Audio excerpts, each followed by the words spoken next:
Good morning, ladies and gentlemen. I am James Hewson, your host for this morning's event, and I wish you a very warm welcome to Cbre Vietnam's Real Estate Market Forum for 2021.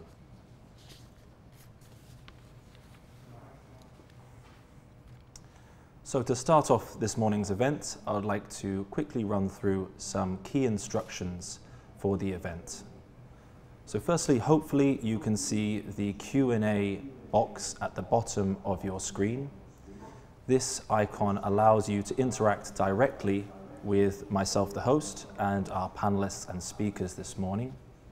We will try our best to answer everybody's questions this morning, either directly in the Q&A box or in the webinar itself. There are lots of people online already, so if we cannot answer your questions, we will do so separately after the event has finished. To type a question, simply write your question into the Q&A box and click send.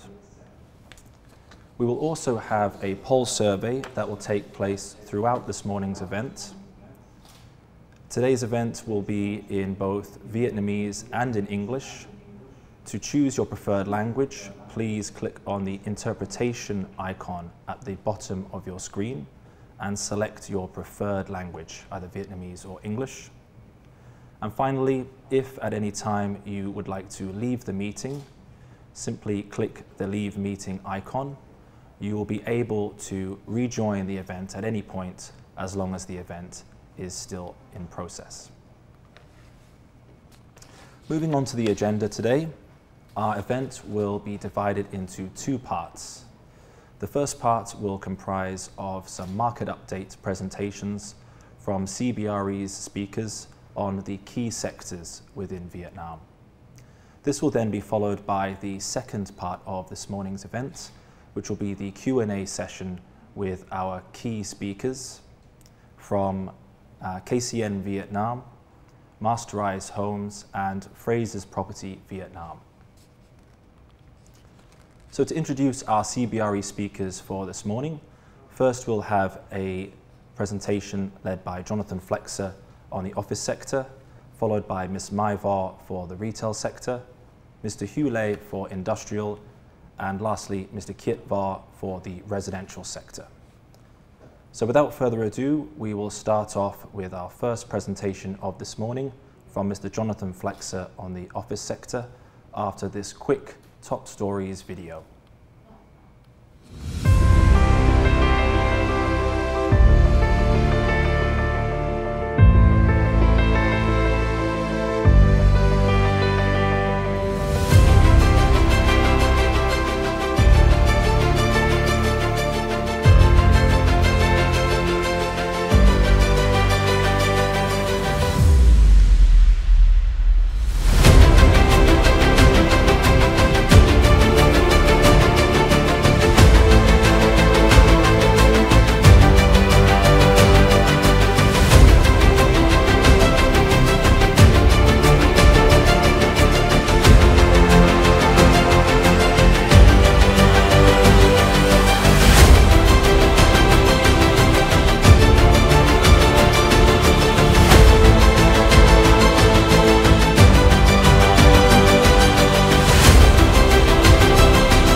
everybody. My name is Jonathan, and I'd like to take you through the office market for Hanoi and Ho Chi Minh City for this morning's session. We'll be splitting it up into three sections, really. We'll be looking at the current situation, then we'll be running into a snapshot on the data side, and then we'll be looking through at our forecasting of what we see is going to come next. So we've seen quite an interesting few months over the recent months. Hanoi has had its suffering in a way, and we've been suffered with some restrictions, but these are largely released, and we're seeing now that as the pictures here on the chart show very much increased activity, very contrasting to Ho Chi Minh City, with significant increases in the COVID testing and also the COVID diagnoses, with 270 new cases this morning. And Hanoi, after quite a break, I think about 10 days or 9 days, had 2 cases this morning also. This is actually reflected in the Google Mobility Index. So this, the top part of the chart shows the mobility itself. So you can see the tracking through that, and you can see that Hanoi is largely back to pre-COVID levels, whereas Ho Chi Minh City is falling. And again, the case numbers of the COVID diagnoses at the bottom reflect this quite clearly. Now, we'd like to get a bit of input and opinions from yourselves as the audience throughout this morning as we go through. So we'll start with the first poll question. So what is your strategy, or so what strategy are you or your company employing in the current time? So please do click on the poll button and provide your answer.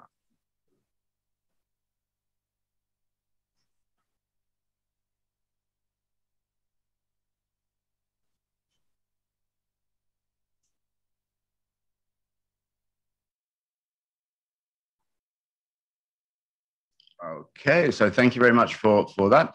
So we can see that actually 25 to 50% are 24% are still working in the office. We can see 14% are mostly in the office, almost 75%, and more than 75%, 23% of the respondents are working from the office. I suspect that no one in the office, and the below 25% is going to be largely in Ho Chi Minh City. And we can see that actually reflected in the APAC occupier survey that we ran through in June. So you can see at the top, APAC is largely more than 50% are operating in the offices. But at the bottom, Southeast Asia, the 50% or so, there is no one in the office, or less than 25%. And this is, as you've seen in the markets and across in the news, recent spikes in Malaysia, in Thailand, and of course, Cambodia, and now what we're facing in Vietnam. The stark contrast, of course, is with India. So what role is the office still got to play? We asked that of our occupiers in APAC, and actually, we're pretty pleased with this result, and you can see that innovation, employee engagement, and team productivity, the majority of our occupiers actually said that either 50% or more of these activities are better off being done in the workplace. The standout is the individual productivity. So it's kind of 50-50. Some feel it's better to do it at home or in a remote working session where perhaps you can limit your interactions with others and really get down to focus, and others feel same, or in fact in the office.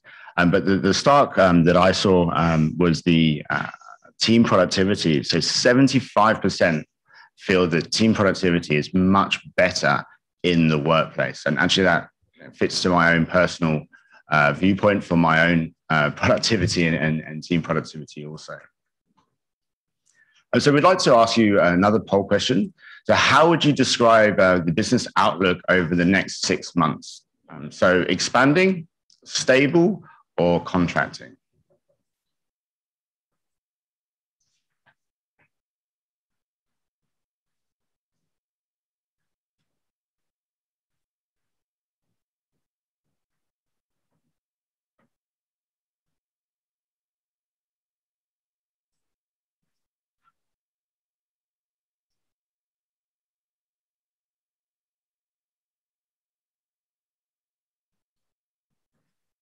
Right. So 32% of you expanding, 56% stable, and 13% contracting. Very interesting, and it's very promising to see that a lot is, or the majority is stable, and very promising to see 32% as expanding. And again, largely that's reflected in what we are seeing across the region. So you can see the chart on the left-hand side. The outlook is being better as the dark green steadily increasing until now. 65% as of May this year in APAC felt that the business sentiment was improving and better than it was. And you can see the chart on the right-hand side that 27% are expanding. So we're seeing it in Vietnam, we're seeing it in APAC. What are the key drivers of this? So we can see here, when we look at the Ho Chi Minh City and the Hanoi office markets itself, that is reflected under the contractions. So we saw in 2020, 27%, I believe, in Ho Chi Minh City, and in Hanoi was 17% of the transactions recorded were reductions and contractions. For half one 2020, 3% in Ho Chi Minh City and 0% in Hanoi. Whilst we're not expecting that to stop entirely, it's definitely reflected in the sentiment and the mood. And you could say that a lot of the fixes that had to be done for certain companies to reduce their costs were done in the trying times of 2020. And then we're seeing, again, a difference in how occupiers and how landlords are treating this and what they're doing. And we can compare quite nicely between 2020, particularly around the half one and start of half two, and then into half one of 2021. So the left-hand side is 2020. You see, I mentioned already the contractions, significant work from home in March and April as both cities were facing the initial outbreaks. And actually for certain industries that continued and has continued to this day. And when we compare that now to the half one, very few contractions and not expecting too many more. And in fact, work from home, yes, Ho Chi Minh City, currently a little for Hanoi, and we'll have to see how the pandemic continues. So what have landlords done to support? So last year we saw quite a lot of incentives. So there were some rent-free, rent reductions for a short period of time. So where that was 10 to 50% reductions in rent during the pandemic, or the worst of the pandemic, depending on the industry. And we saw actually rents were coming down. There were reductions being provided, perhaps 1 to 5% on average. This is quite a stark difference when we look at 2021. We're seeing few or no short-term incentives being provided, and asking rents are not necessarily being reduced. We are seeing, however, escalations are not the standard escalation at renewal. Perhaps we're able to negotiate this as flat or reduced to what would otherwise be expected. And then we can look at the market snapshot. So this nicely shows grade A across Ho Chi Minh City on the left and Hanoi on the right-hand side. It's actually, again, something that we see quite clearly is Hanoi has a larger supply of grade A, and this is actually expected to increase. We have another 90,000 square meters of leasable that will be coming with Technopark when that enters to the market later on this year. We're seeing a slightly different picture. So asking rents in Ho Chi Minh City have fallen year on year by 6%, down to 41.6. Where in Hanoi, it's actually, we've seen the opposite. We've seen an increase of 3%. So we're almost at $27 per square meter.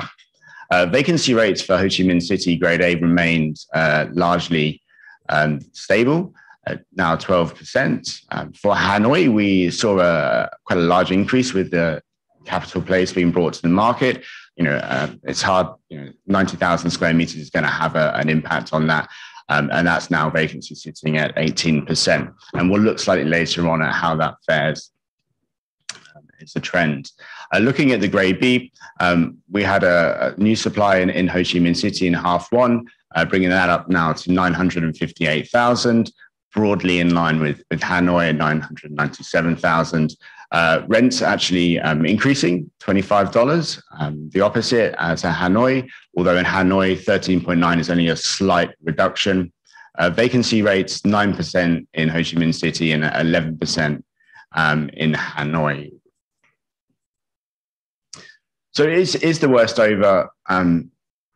We don't know, in short, but this chart shows the net absorption. So the net absorption is the amount of square meters of space being taken up within the market. And we can see how 2020 was severely affected with those contractions, with certain terminations and some businesses going out and closing down.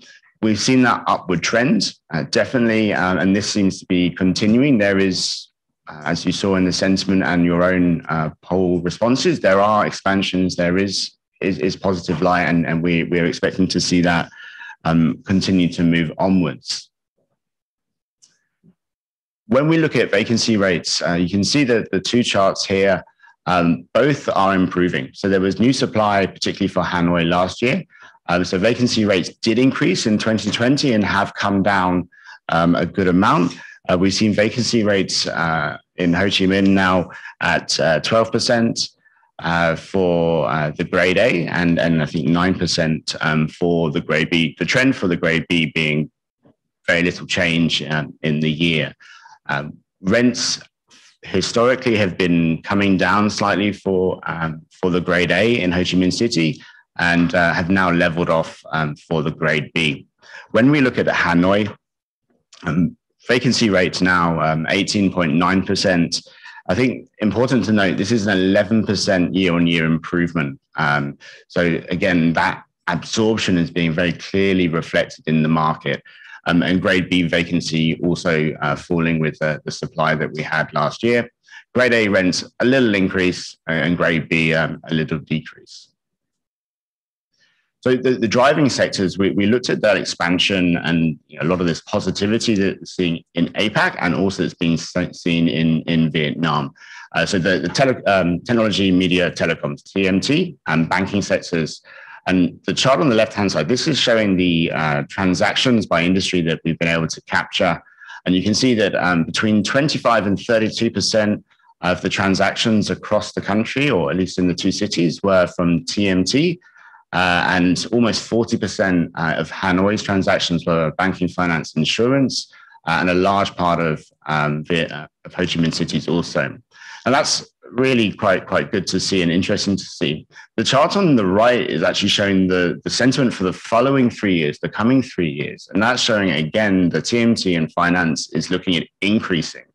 So that's providing good ideas and good thoughts that Vietnam itself should continue to see this trend. And I know that inquiries that we have across the country over the next 2-3 years do also reflect that. So how are these offices, telecoms, communications, what are they doing? How are they structuring their workforce? So this is, again, from the APAC Asia Occupier Survey.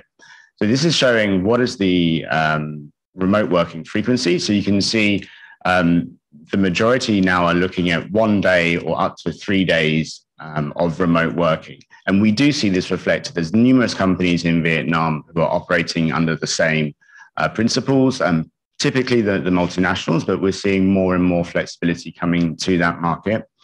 And we're also seeing how companies are utilizing the office space. So if you're not having people in your office 5 days a week for 9 hours per day, do you need the same amount of desk space? So what we're seeing now is a sharing ratio across APAC starting to fall. And we are witnessing it with some of the corporates here in Vietnam. And one of our clients we're working with at the moment is now operating a desk ratio of 2 people for every 1 desk. And that's to ensure they can apply some collaboration spaces and look at the new ways of working. And you can see the industries that are really pursuing this approach on the right-hand side, led by the life sciences, finance, and technologies. From a landlord side, we're starting to see this focus on green credentials. So whether that's a LEED or a Lotus or some kind of certification, Ho Chi Minh City has been doing this for some time, and Hanoi with Capital Place last year. But we're seeing 3 new projects in the next 12 months that are looking at, have already applied for their LEED certification. So Lancaster Luminaire, 36 Catling, and Techno Park Tower.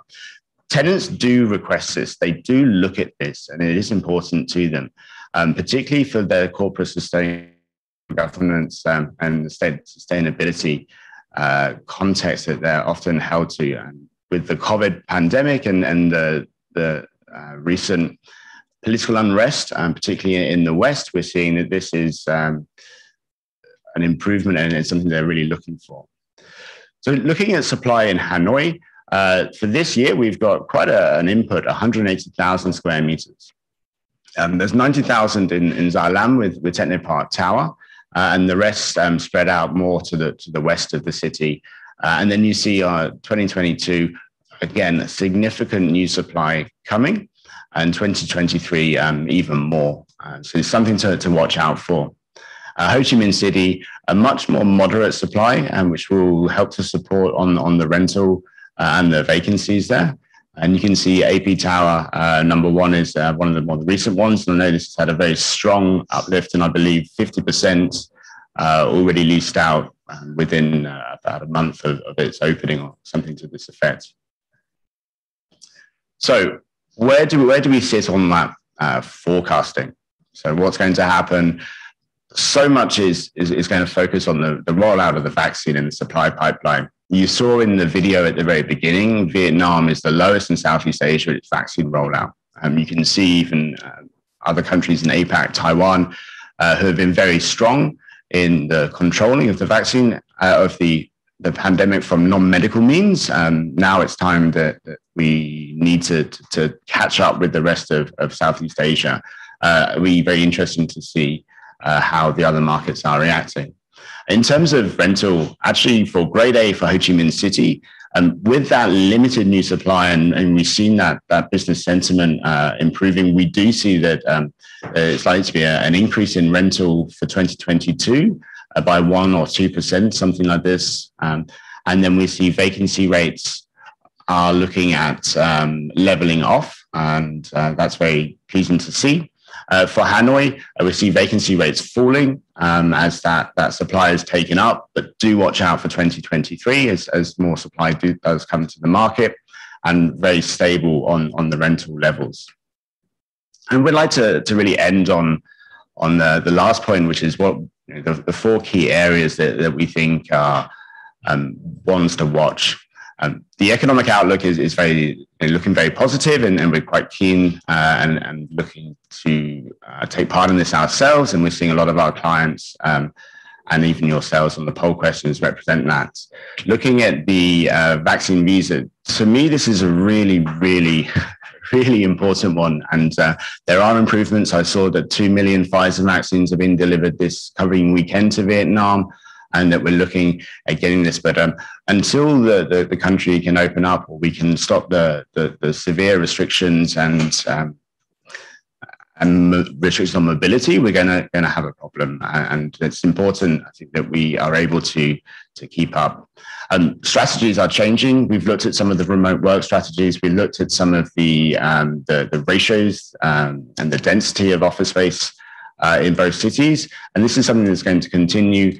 For landlords, be creative, start to provide a little bit, if you have more space, then can you support on that flexibility that tenants are looking for and occupiers are seeking for? And lastly, definitely, I think we're going to see a strong increase on the green and wellness credentials. And not only on the landlord side, and we're seeing more tenants and more occupiers who are registering their office space with LEED, and also looking at getting wellness certificates for their space in a way to drive employment and recruitment, and also their corporate brands. And with that, thank you very much for listening to the office. I'd like to hand over to Ms. Mai Vor in our retail team, who will be able to run through for her section. Thank you.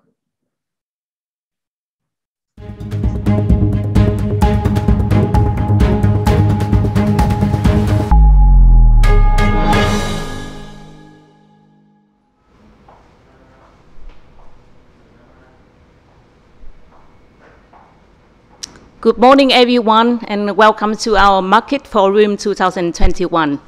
I would like to start with my presentation today.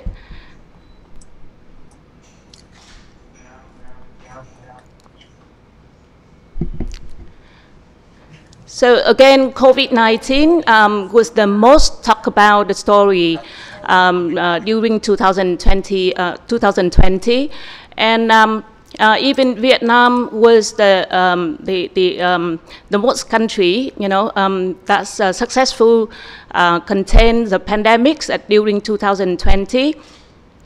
However, recently, that the fourth wave of COVID-19 hit firstly to Bắc Giang province and now to Ho Chi Minh City, especially that heavily impact to our life and of course a business situation. Then the closures and restriction will still continue in the high risk area.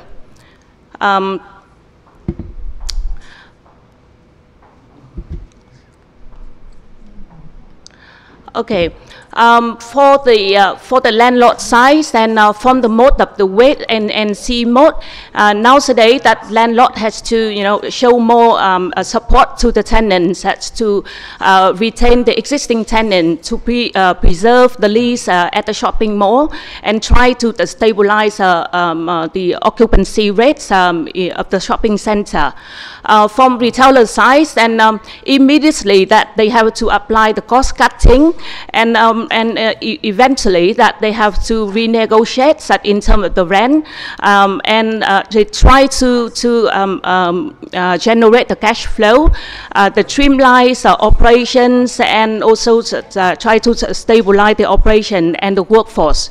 The tenants mostly they have to review the expansion strategy, and recently that some firms has to offer the vaccination to the staff, try to maintain the business operation. On the macro view, that retails and service turnover in the first half of 2021 just an increase of 4.9% compared to the index of 2020. And retail business closures had increased 26% year on year comparing to 2020. Mobility index, that's to show that how the people move around, and in response of the combating the COVID-19, the general movements of Vietnam already reduced at 36% compared to 16% in Q4 2020. The movement to the grocery and pharmacies that reduced 8% compared to the quarter 4 of 2020. At the index, they increased at 9%. The movement of the people to workplace reduced to 14% compared to 18% in Q4 2020. And of course, that Vietnam is making efforts to control the situations. That, however, the unexpected new wave of the situation right now already making the consumer that's worried too much.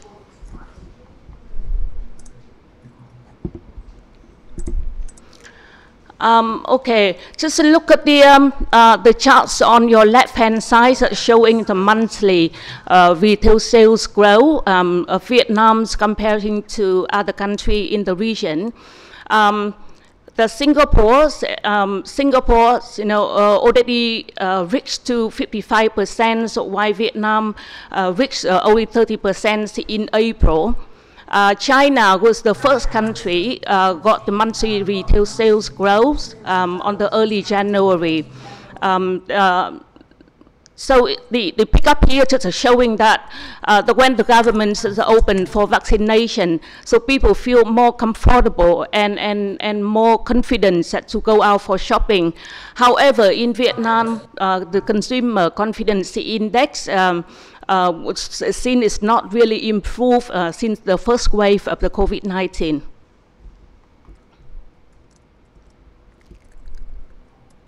Talking about the retail property snapshot of the first half of 2021, Both city, Hanoi and Ho Chi Minh City, the total retail space remains at 1 million square meter at the net area in both CBD and non-CBD area. In Ho Chi Minh City, we have a record one project launching in May, 16,000 square meter in the non-CBD area. However, it was asked to close, and after 2 weeks of operation. The asking rent of CBD zone in Hanoi and Ho Chi Minh City stay quite stable. However, that in non-CBD area, both Hanoi and Ho Chi Minh City records that the asking rent reduced to 5% in both cities. And the vacancy rate of the CBD zone in Hanoi and Ho Chi Minh City was so different. Ho Chi Minh City, they say quite stable, but while Hanoi, that the vacancy rate in CBD and non-CBD already reached to double digits at 10.8% in CBD and 14.6% in non-CBD.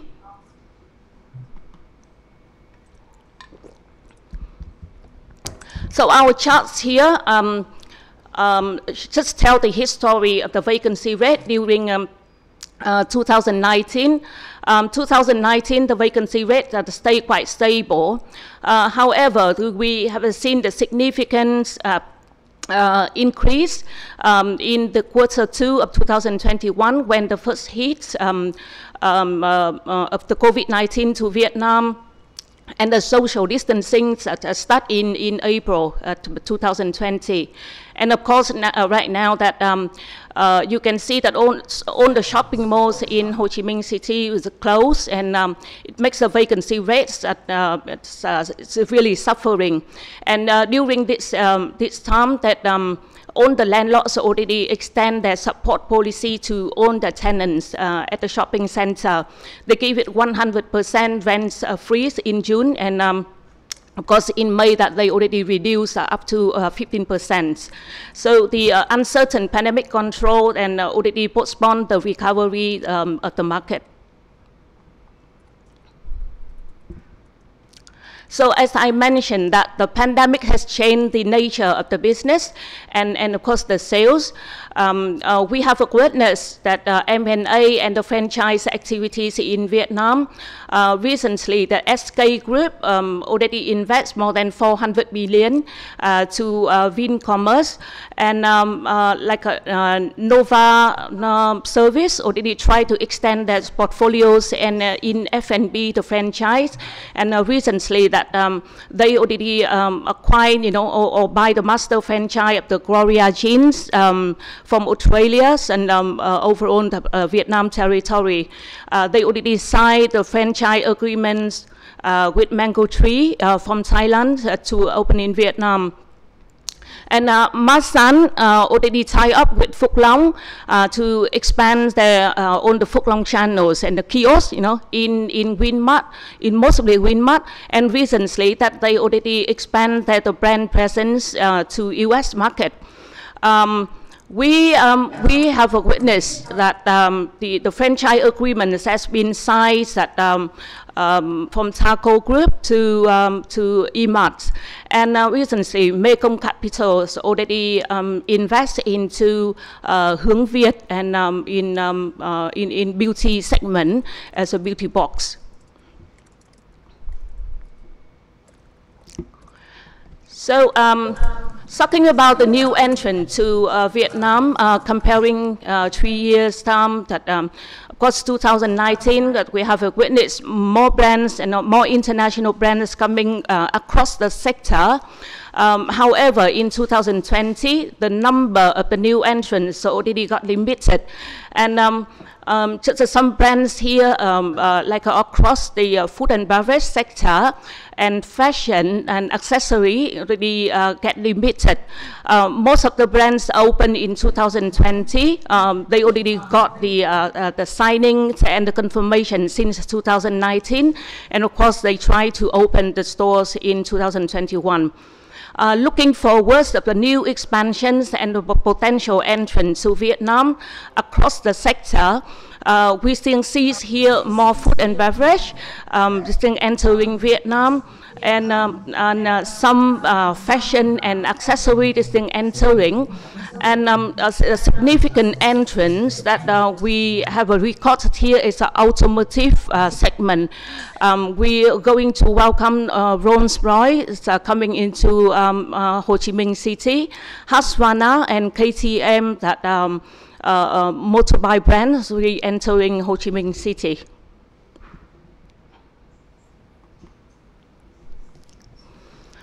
Talking about the retailer expansions, so one of the keys to expansion strategy is a multi-channels, that multi-expansion. Most of the brands is trying, to review the expansion plans during 2020, and of course until 2021, they still have to review their expansion. We have a record here. Instead of the opening in the shopping center, they already expand their brand's presence to the residential podiums and the shop house. This is one of the strategy that most of the retail player in Vietnam is seen very well. The expansion is not only in the shopping, in the street shop, but they try to leverage shopping center, retail podiums, and the shop house.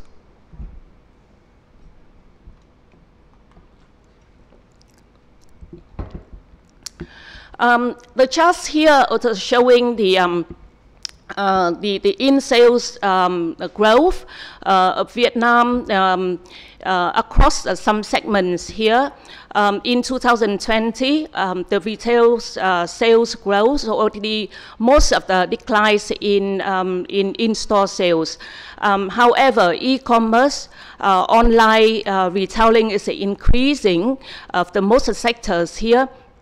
Of course, we got the nowadays that in the physical stores, that the customers can have more interaction with the staff and with the products. However, the online shopper got convenience. Nowadays, that the customer has easy access to coolest trends and the latest products just at their fingertip. However, that the online retail, the in-store retail sold is still, increasing for some sectors, especially when social distancing live later, because the outer beauty product still need to have more interaction and more store experience. The growth at the projection of the online sales of Vietnam across the other sectors, that by 2020, we got e-commerce, increased 2 times by 2020, by 2025 comparing to 2020, and the apparels and fashion, increased 3 times in 2020 comparing to 2025. So looking forward, that the sector performance in 2021, look at here, the travel retail was the most affected during 2020, and even now until 2021. However, that travel retail that will be gradually increased, and when the travel open later. However, domestic that will be more focused. Food and beverage and catering service that will be, the strongly get the faster recovery and sales growth due to the customer that will be reconnected when the people get back to work and also the gather at the events. And of course, general fashion that will be following when the people getting to work. While the outlook for the retail properties in Hanoi, Hanoi that will be welcome, 300,000 square meter in the pipeline from 2021 until 2024. In 2021, Hanoi that will be expecting to welcome 4 new projects, like a FLC Twin Tower, the Jays by the end of this year, Vincom Mega Mall Smart Cities, and also Hinode. By 2020 and 24, that we may witness, it without delay, with another 6 projects coming up in Hanoi. For Ho Chi Minh City, most of the project was already delayed and in 2020. Actually, that Soka Mall planned to open last year. However, it is still postponed until end of 2021 or early 2022. The Central Premium also has the same story. Most of the project that they are dealing with the tenant now, that they have still waiting for the anchor tenant to confirm before other tenants is following. So by 2023, Ho Chi Minh City that we welcome 200,000 square meter to the market.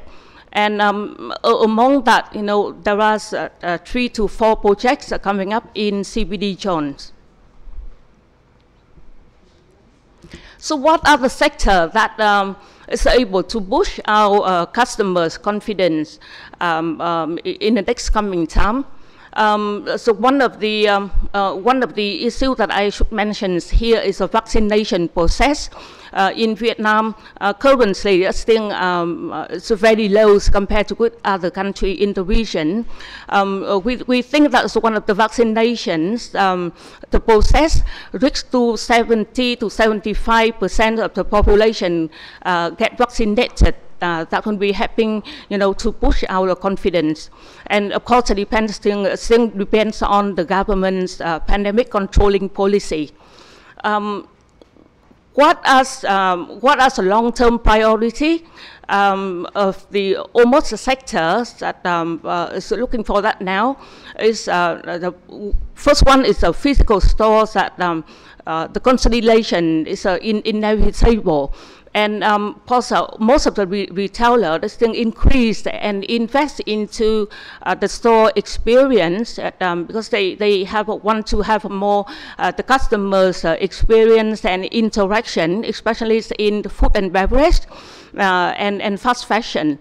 The omni-channel was real and driving in Vietnam, and online sales will be enhancements, and that is crucial.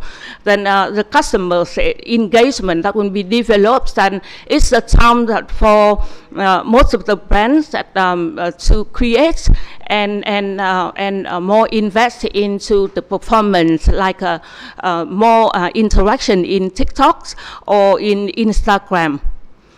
So this is my, I just finished my presentation. The next presentation that will be handling by Hieu Lê, the Director of Industrial Service and Logistics. Thank you.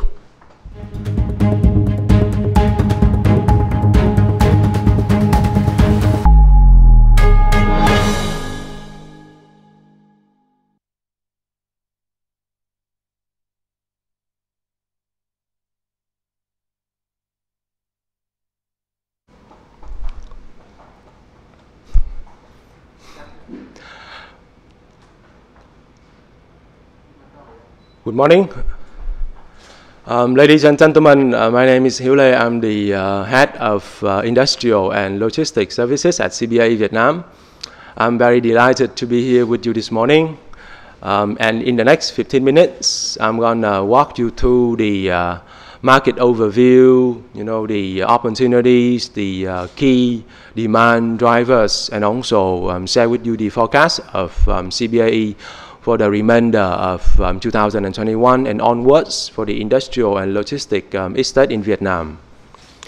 Let's take a first look at the market overview. So as you can see on the slide, that is the market supply volume for the industrial land in Vietnam. And on the right hand side, you can see the total leasable volume for the northern part of Vietnam and also for the southern part of Vietnam. So at this stage, by Q2 2021, the total leasable land of the northern part of Vietnam is about 17,900 hectares, and that is to include the Tier 1 provinces and also Tier 2 location. Similarly, in the southern part of Vietnam, the total leasable area for both Tier 1 and Tier 2 location is around 30,000 hectares. So if we count only the Tier 1 city in Hanoi and the surrounding provinces, and also in Ho Chi Minh City and the surrounding provinces, the leasable area can be less. The occupancy in both Hanoi and Ho Chi Minh City and the surrounding provinces at this stage are quite healthy. Between 69% for Hanoi and then 75% for Ho Chi Minh City. But if we count the Tier 1 cities and location only, you can see that the occupancy is really higher, at about 78% to 79% for both locations, which is fairly mature. With regards to the ready-built factory and ready-built warehouse, in Hanoi, we haven't got any new supply for the facility, factory or warehouse in Q2 2021. So right now, the total supply for warehouse in Hanoi is still at approximately 1.1 million square meter. And for ready-built factory, it's about 2.3 million. Ho Chi Minh City, meanwhile, welcome more new supply to the market. And the new supply have got the volume increase. For a ready-built factory increased by 8%, for warehouse by 10%. So right now the total volume for the warehouse facility in Ho Chi Minh City is at about 3.5 million, moving from 3 million to 3.5 million within 1 quarter. For the ready-built factory, the total volume moved from less than 3 million, 2.9 million square meter to about 3.2 million, which is about 8% increase. And we are of the view that the supply for ready-built facility would come to the market in the next 2 years. This is the market performance for land and also for ready-built facilities. So on the left-hand side, that is the market performance and market rental for land. On the right-hand side, that is for warehouse and ready-built factory. So we saw a strong escalation for land rental between 2019 and 2020. However, between 2020 and the first half of 2021, we saw a moderate, escalation for land only, between 5% to 10% for prime location, and in some of very developed industrial park.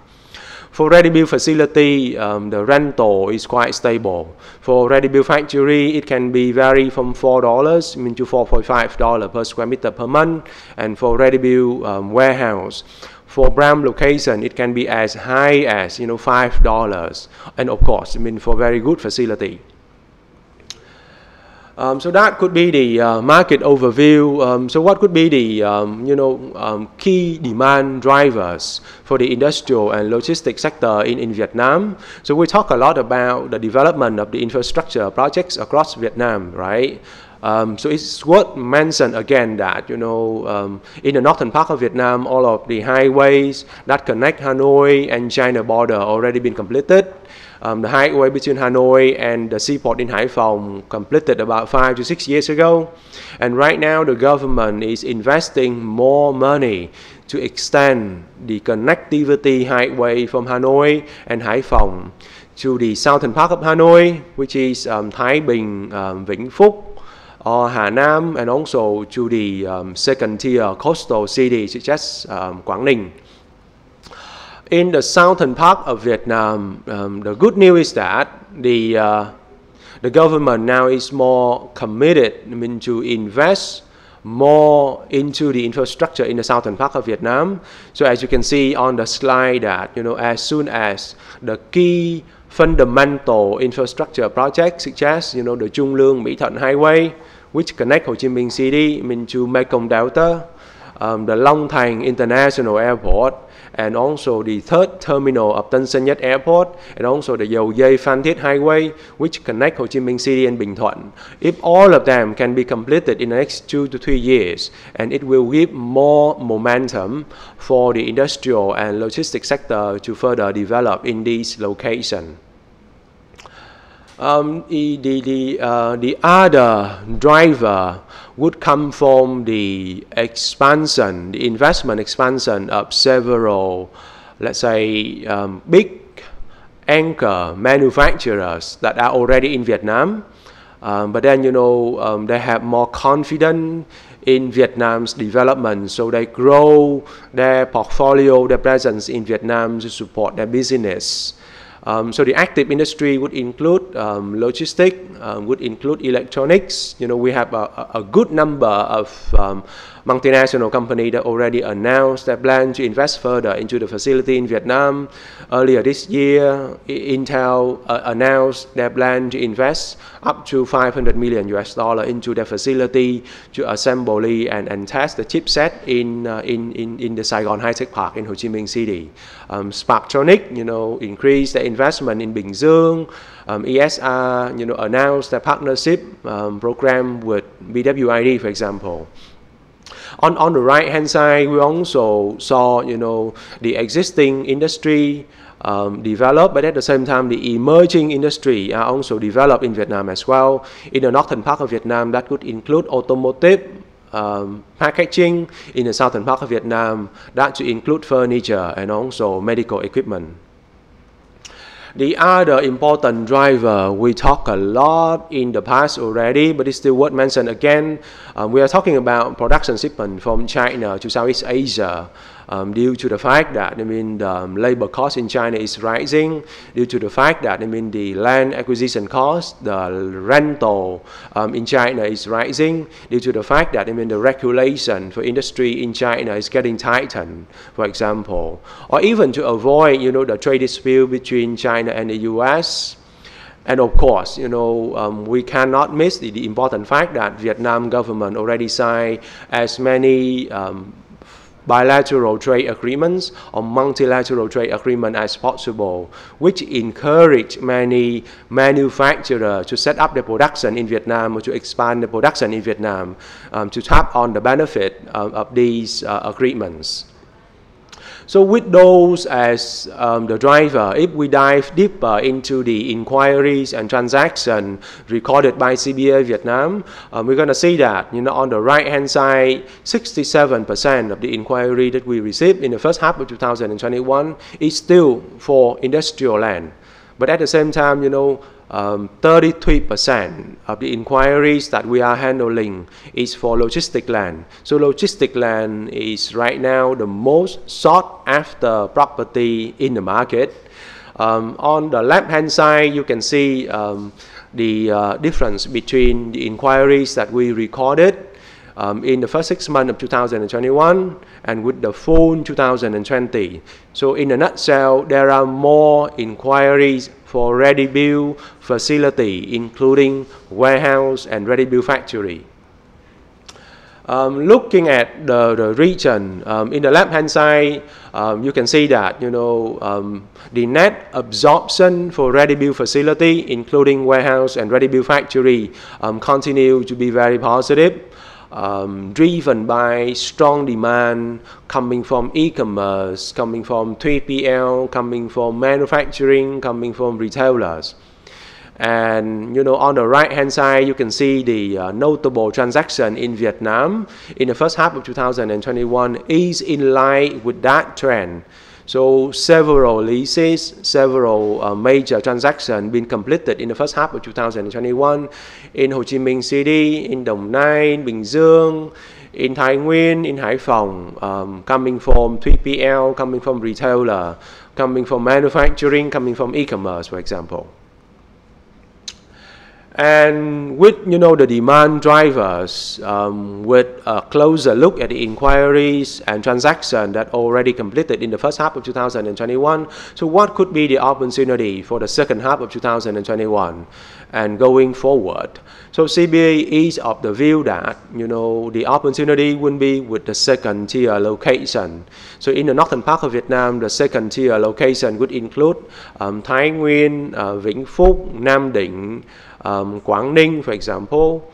And in the southern part of Vietnam, the second tier provinces would include Tây Ninh, Bình Phước, Bình Thuận, Tiền Giang, and further to the Mekong Delta. And the driver behind these moving to the second tier location, we mentioned earlier already, right? So number one driver would be the improvement of the infrastructure into this location. The second driver would be the available land bank, big land bank in this location, which allow occupier and developer, to acquire big land bank to develop, their presence. And what is more important is that if you take a look at the chart on the right hand side, you can see the difference, substantial difference between the land rental between tier 1 location and tier 2 location. Sometimes can be 50%, sometimes can be 2 times or 3 times different, which can be translated into a very good saving for occupier and developer, and to make a decision to move into the second tier location. And we also see more new developers are eyeing on the market. A variety of them would come from local developer, big developer that are already established in the other sector, such as Phát Đạt, such as Novaland, such as Thành Công, such as Vingroup, for example, and now they decided to move into the industrial sector. And also, many new developers from APAC and also from the other parts of the world are also decided to enter the market. We mentioned earlier this year that Logos, SLP, we mentioned earlier ESR, and we also welcome JD.com to enter the market as well. So for ready-built facility and warehouse, given the land in prime location is getting very, very limited, we can see that the developers, they are developing more multi-level ready-built facility ranging between 2 level to 6 level for both warehouse and for ready-built factory. And in order to meet the rising requirement from retailer, from e-commerce, the specification of these facilities have been improved significantly over the last 5 years to make them in line with an international standard. So with that, we would like to wrap up, our presentation on the industrial and logistics sector with a few key things for you to take away. So number one, despite the fourth wave and COVID, which is now raging, especially in Ho Chi Minh City and the southern part of Vietnam, we are of the view that the market sentiment for this sector remain very upbeat. We have seen the government has done a very good job, to keep the supply chain uninterrupted, and they're also ramping up the vaccination with priority given to local workers. So those are the right step in the right direction, which can keep the sector, in good shape, and then driven by strong demand that we mentioned earlier from local expansion, from new entry, from several new players into the market. The second thing is that we're going to welcome more new supply to the market, especially in the next 2 years, for both industrial land and also for ready-built facility, for warehouse, for ready-built factory. And last but not least, as we mentioned earlier, given the land in prime location is getting very, very limited, we can see that M&A or merger and acquisition can become a popular platform for many players to enter the market. So with that, we would like to wrap up our presentation. Thank you very much for your listening. And now we would like to introduce our colleague, Cbre, who is the Director for Residential Project Marketing, to share with you our view on the residential sector. Thank you.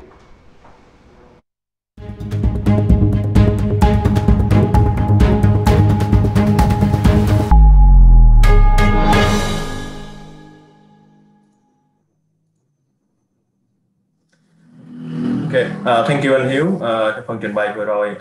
Tôi sẽ xin phép được tiếp theo cái phần trình bày của mình về thị trường nhà ở. Một trong những cái điều mà chúng ta cũng đã thấy và hiện tại cũng đang là một cái vấn đề mà thảo luận rất nhiều trong thời gian vừa qua, đó chính là cái dịch bệnh Covid.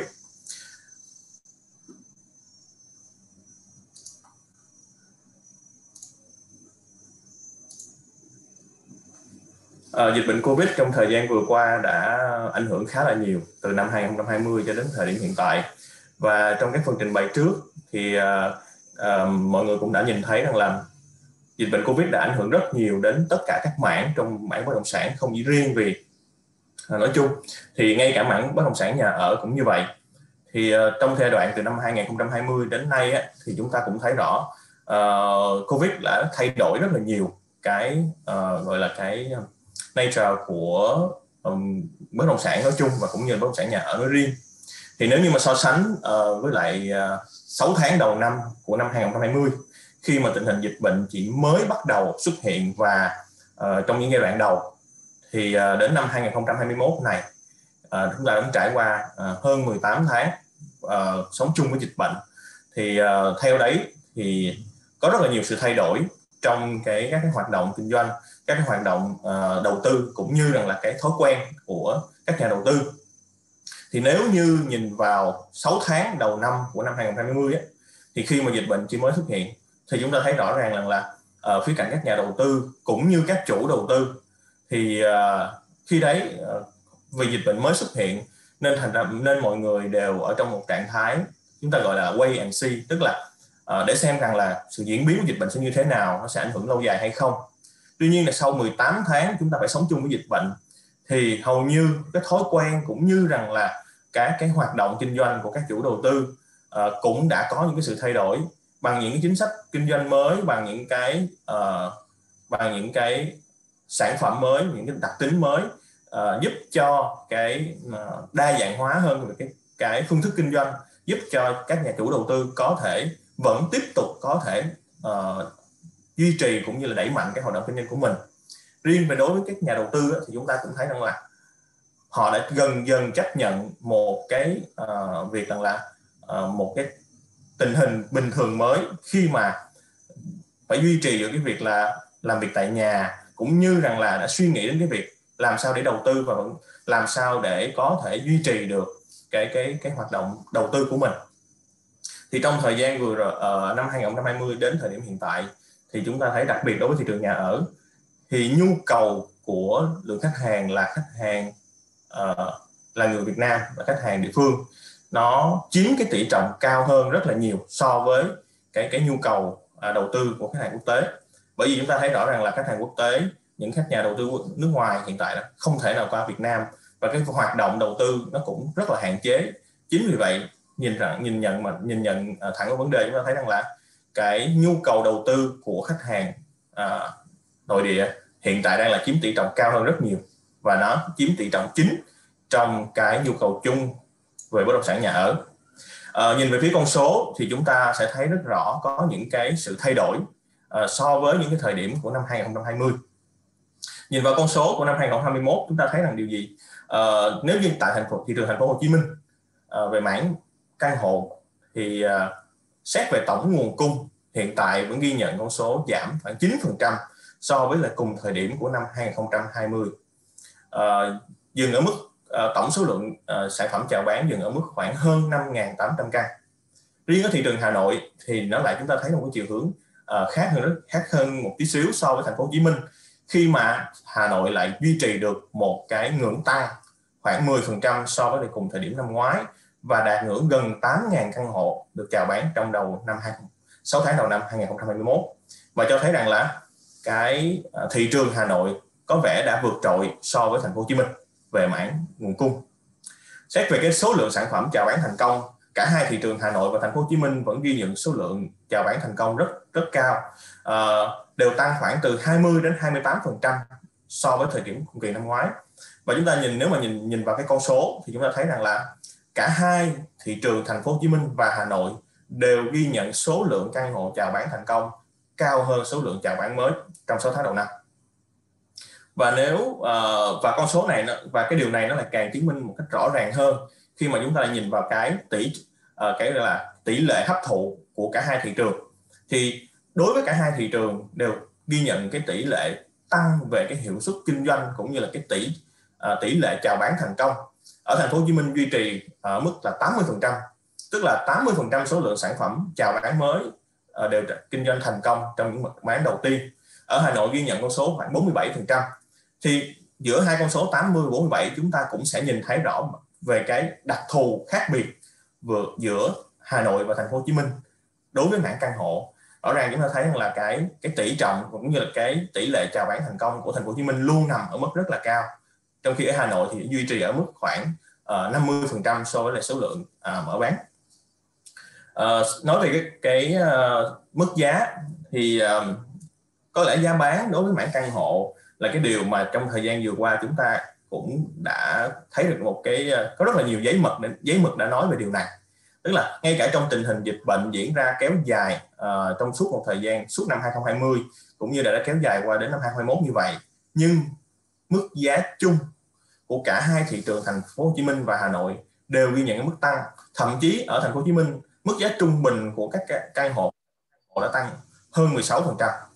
Điều này cho thấy rằng là mặc dù ngay cả trong cái tình hình dịch bệnh kéo dài như vậy, việc kinh doanh, việc triển khai mở bán của các dự án cũng gặp rất là nhiều khó khăn. Các nhà đầu tư cũng gặp rất là nhiều vấn đề về tài chính. Tuy nhiên cả thị trường chúng ta vẫn thấy cái xu hướng tăng giá nó vẫn nổi bật hơn cả.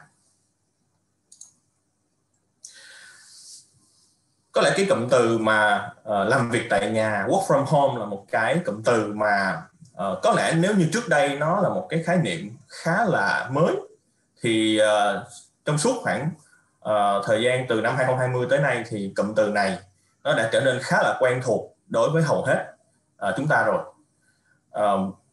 Và trên màn hình đây là một cái báo cáo mà Cbre đã thống kê cũng như là đã ghi nhận cái sự chuyển biến về xu hướng của khái niệm làm việc tại nhà nó ảnh hưởng như thế nào. Bởi vì tình hình dịch bệnh kéo dài ở rất là nhiều các quốc gia thì hầu hết các đơn vị, các công ty đều chọn cái giải pháp work from home là một cái giải pháp hỗ trợ cho cái việc tiếp tục duy trì các hoạt động kinh doanh cũng như là đảm bảo sự an toàn của các bộ công nhân viên. Thì theo khảo sát của Cbre là trong cái giai đoạn dịch bệnh như vậy thì có khoảng 84% người được khảo sát trả lời rằng là họ cảm thấy mong muốn và thích làm việc tại nhà hơn cái việc duy trì đến công ty để đảm bảo được cái sự an toàn của mình. Và chính cái thói quen này cũng như rằng là cái xu hướng như vậy nó cũng ảnh hưởng rất nhiều. Có lẽ là trong cái mảng văn phòng, cho thuê văn phòng là một cái điều mà hồi nãy chúng ta cũng đã thấy rất là rõ cái sự ảnh hưởng đấy. Nhưng ngay cả bên mảng nhà ở cũng chịu cái sự ảnh hưởng này. Bởi vì cái việc mà chúng ta duy trì thời gian làm việc tại nhà lâu như vậy nó cũng sẽ ảnh hưởng đến cái xu hướng lựa chọn cũng như rằng là về thiết kế của căn hộ như thế nào để cho phù hợp với cái việc làm việc tại nhà cho phù hợp và hiệu quả hơn. Hiện tại rất là nhiều người khi mà làm việc tại nhà lâu trong một thời gian dài như vậy thì họ đã bắt đầu chú ý đến việc làm sao hạn chế cũng như là tiết kiệm năng lượng để mà giảm chi phí của gia đình. Thì đây cũng là những cái xu hướng mới mà chúng tôi nghĩ rằng là trong thời gian tới nó sẽ là những cái xu hướng có thể ảnh hưởng đến cái xu hướng đầu tư cũng như là xu hướng thiết kế của các sản phẩm nhà ở trong thời gian tới. Chúng ta sẽ quay lại với thị trường nhà ở.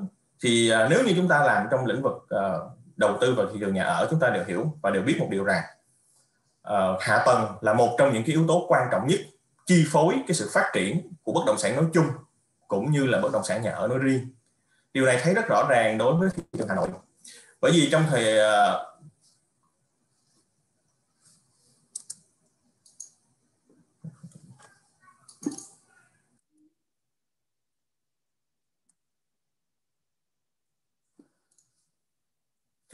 thị trường Hà Nội trong thời gian vừa qua, chúng ta cũng nhận thấy rằng là Hà Nội có một cái lợi thế rất lớn về một cái mảng hạ tầng cũng như là một cái hệ thống kết nối của các cái tuyến đường quốc lộ và tuyến đường cao tốc khá là tốt.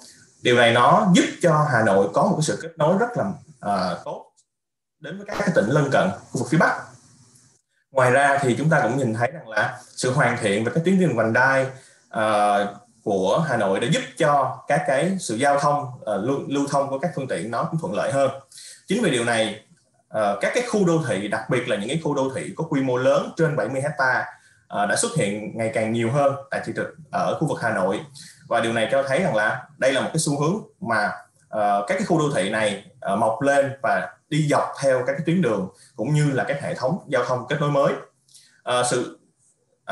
Sự cộng hưởng này nó tạo nên một cái sự thuận lợi, bởi vì các khu đô thị khi tận dụng được cái tính kết nối của các cái hệ thống giao thông cũng như là các cái tuyến đường cao tốc mới, nó sẽ là tăng lên cái tiện ích cho những cái người các cái cư dân sinh sống tại đây, cũng như rằng là những cái nhu cầu đầu tư của nhà đầu tư.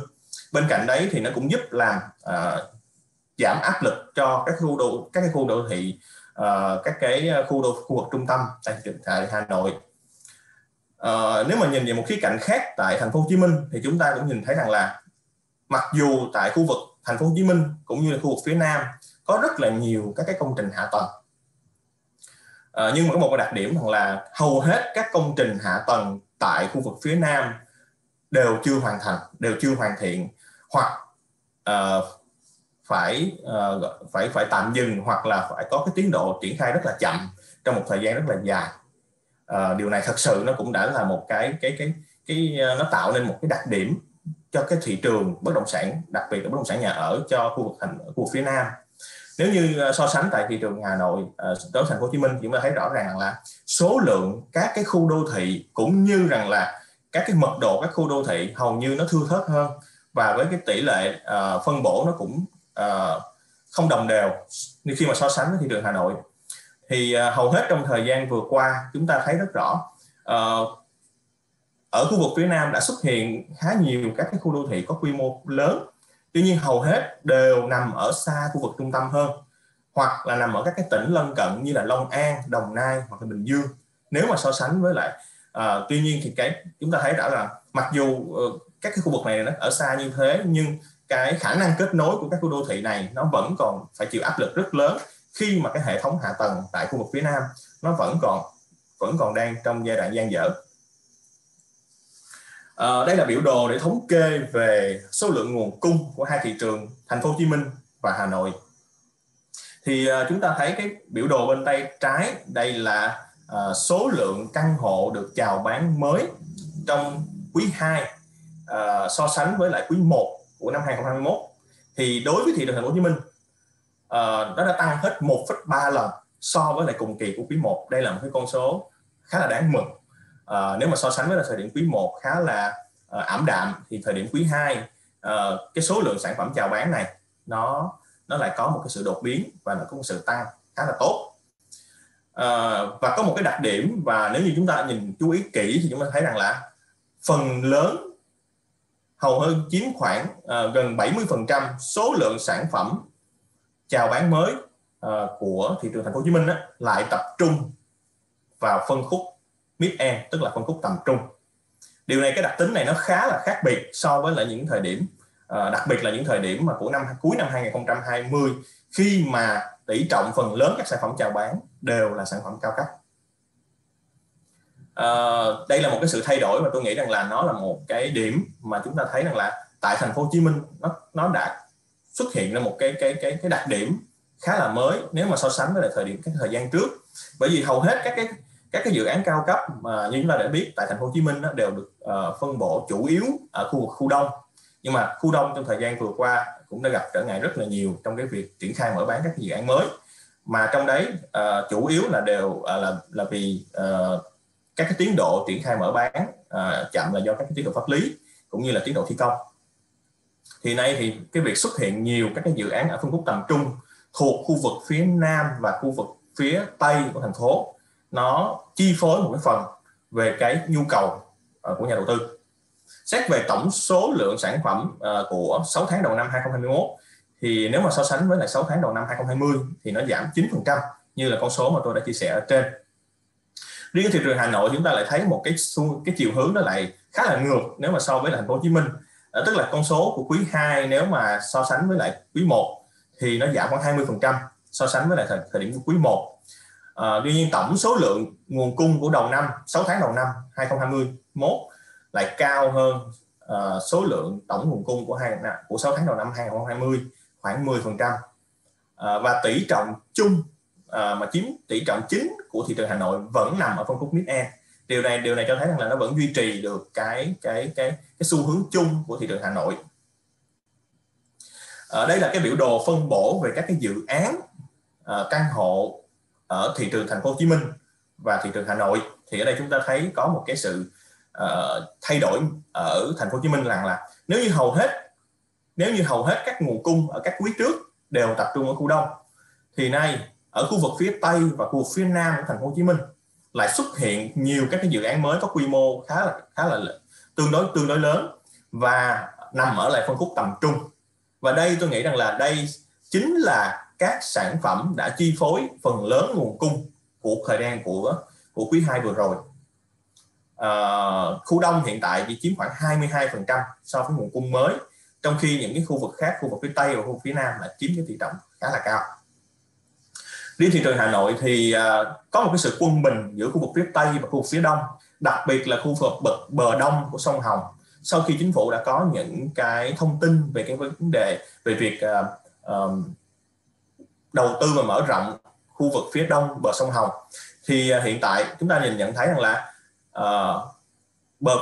khu vực phía Tây và khu vực phía đông của Hà Nội đều ở mức cái số lượng sản phẩm chào bán ra đều đạt ở mức rất là cao, đều chiếm tương ứng là 39% cho với mỗi khu vực, và đây là cái tỷ trọng chính của cả khu vực.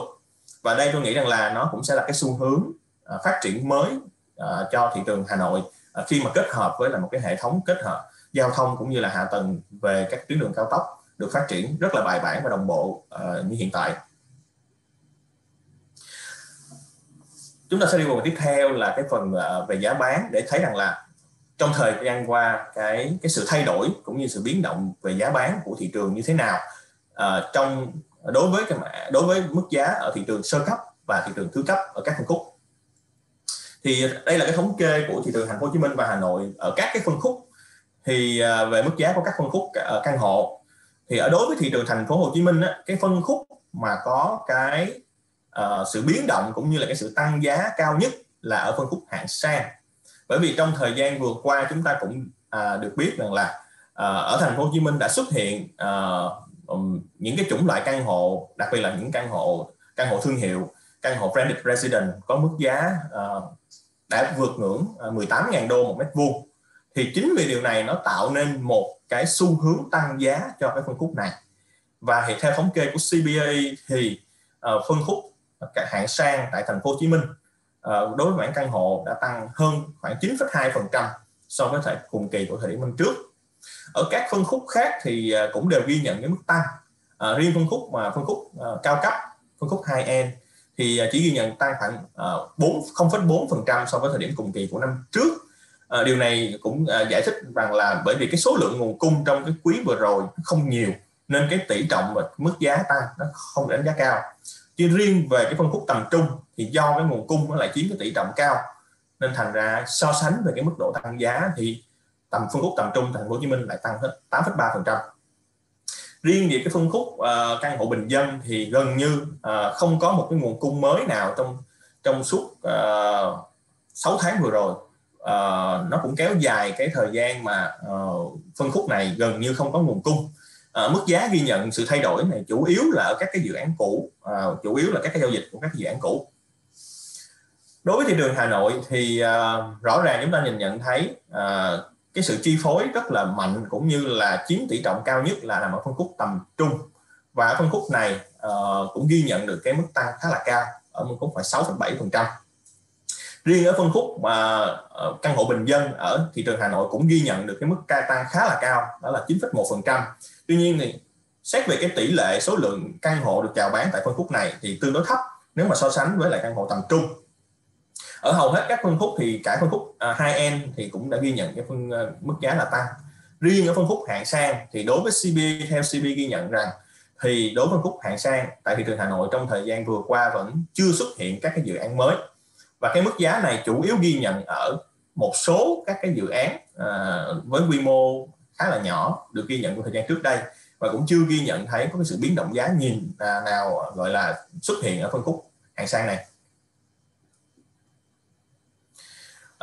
Đối với cái mảng nhà phố, biệt thự và những cái sản phẩm gắn liền với đất, bao gồm là nhà phố, biệt thự và nhà phố thương mại, thì ở cả hai thị trường đều ghi nhận được cái mức tỷ lệ tăng giá khá là cao. Tại thị trường Thành phố Hồ Chí Minh thì cái tỷ trọng mà tăng cao nhất nằm ở phân khúc nhà phố, và bởi vì trong thời gian qua chúng tôi ghi nhận thấy rằng là cái số lượng sản phẩm nhà phố chào bán khá là tốt, và điều này nó cũng ghi nhận cái sự tăng giá cao ở thị trường này. Riêng ở thị trường Hà Nội thì một điều cũng phải cảm ơn rằng là số lượng các cái dự án, các cái quy mô khu đô thị ở các dự án, các cái sản phẩm thuộc các dự án khu đô thị quy mô lớn tại Hà Nội khá là nhiều. Điều này nó giúp tăng cái nguồn cung cho thị trường của thị trường Hà Nội trong một thời gian khá là dài. Chính vì vậy cái tỷ trọng mà giá tăng cho cái việc giao dịch lại ở cái phân khúc ở các cái sản phẩm giao dịch thứ cấp nó cũng ghi nhận ở mức tăng, và tăng khá là đồng đều ở các phân khúc, tương ứng là khoảng 11% đối với lại nhà phố thương mại, 12% đối với mảng biệt thự, và mảng nhà phố cũng ghi nhận tăng 14%. Đây là cái mức giá mà chúng tôi ghi nhận về các giao dịch ở thị trường thứ cấp. Và với cái xu hướng tăng giá của thị trường chung, đặc biệt là thị trường cái mảng căn hộ trong thời gian qua tại cả thị trường Thành phố Hồ Chí Minh lẫn thị trường Hà Nội, thì nếu so sánh với lại các cái khu vực và các cái thị trường các cái thành phố lớn tại khu vực Đông Nam Á, thì chúng ta thấy là cái xu hướng tăng giá này nó đã làm cho giá của hai thị trường chính là Thành phố Hồ Chí Minh và Hà Nội đã tăng rất là cao, và nó nằm ở vị trí cũng khá là tiệm cận so với lại các cái thị trường lớn như là Bangkok hay là ở Jakarta. Thậm chí mức giá mà ghi nhận trung bình ở Thành phố Hồ Chí Minh và Hà Nội thậm chí hiện tại đã vượt qua Jakarta và đã gần tiệm cận với lại cái mức giá tại thị trường Bangkok. Thì đó là mức giá chung mà chúng ta ghi nhận.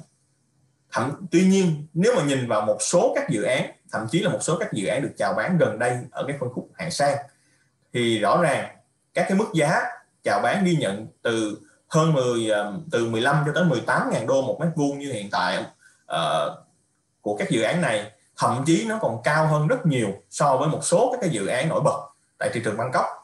Và điều này cho thấy rằng là cái xu hướng phát triển và các cái phân khúc, đặc biệt là phân khúc hạng sang ở Thành phố Hồ Chí Minh đang được các chủ đầu tư tập trung, và sắp tới đây chúng tôi nghĩ rằng là sắp tới đây thậm chí nó sẽ có những cái dự án nó tạo nên cái sự đột biến giá thậm chí còn cao hơn các dự án hiện tại.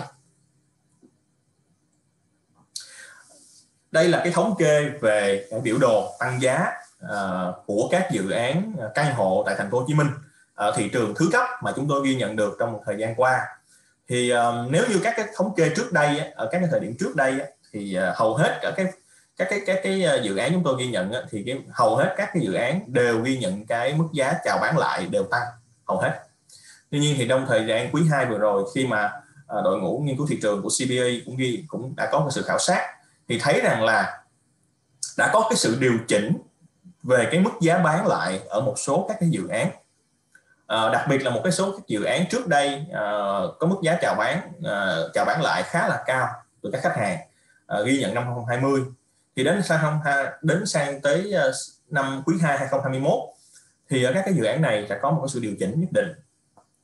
Tức là ở đây thì chúng ta thấy rằng là qua cái điều đó chúng ta thấy rằng là một thời gian dài dịch bệnh cũng như rằng là cái tình hình chung của thị trường cũng như là tình hình kinh tế chung thì làm cho các nhà đầu tư, đặc biệt là các cái nhà đầu tư mà trước đây đã mua số lượng nhiều một số các cái dự án á, thì họ đã bắt đầu có hiện tượng là giảm cái kỳ vọng của mình về mức độ tăng giá.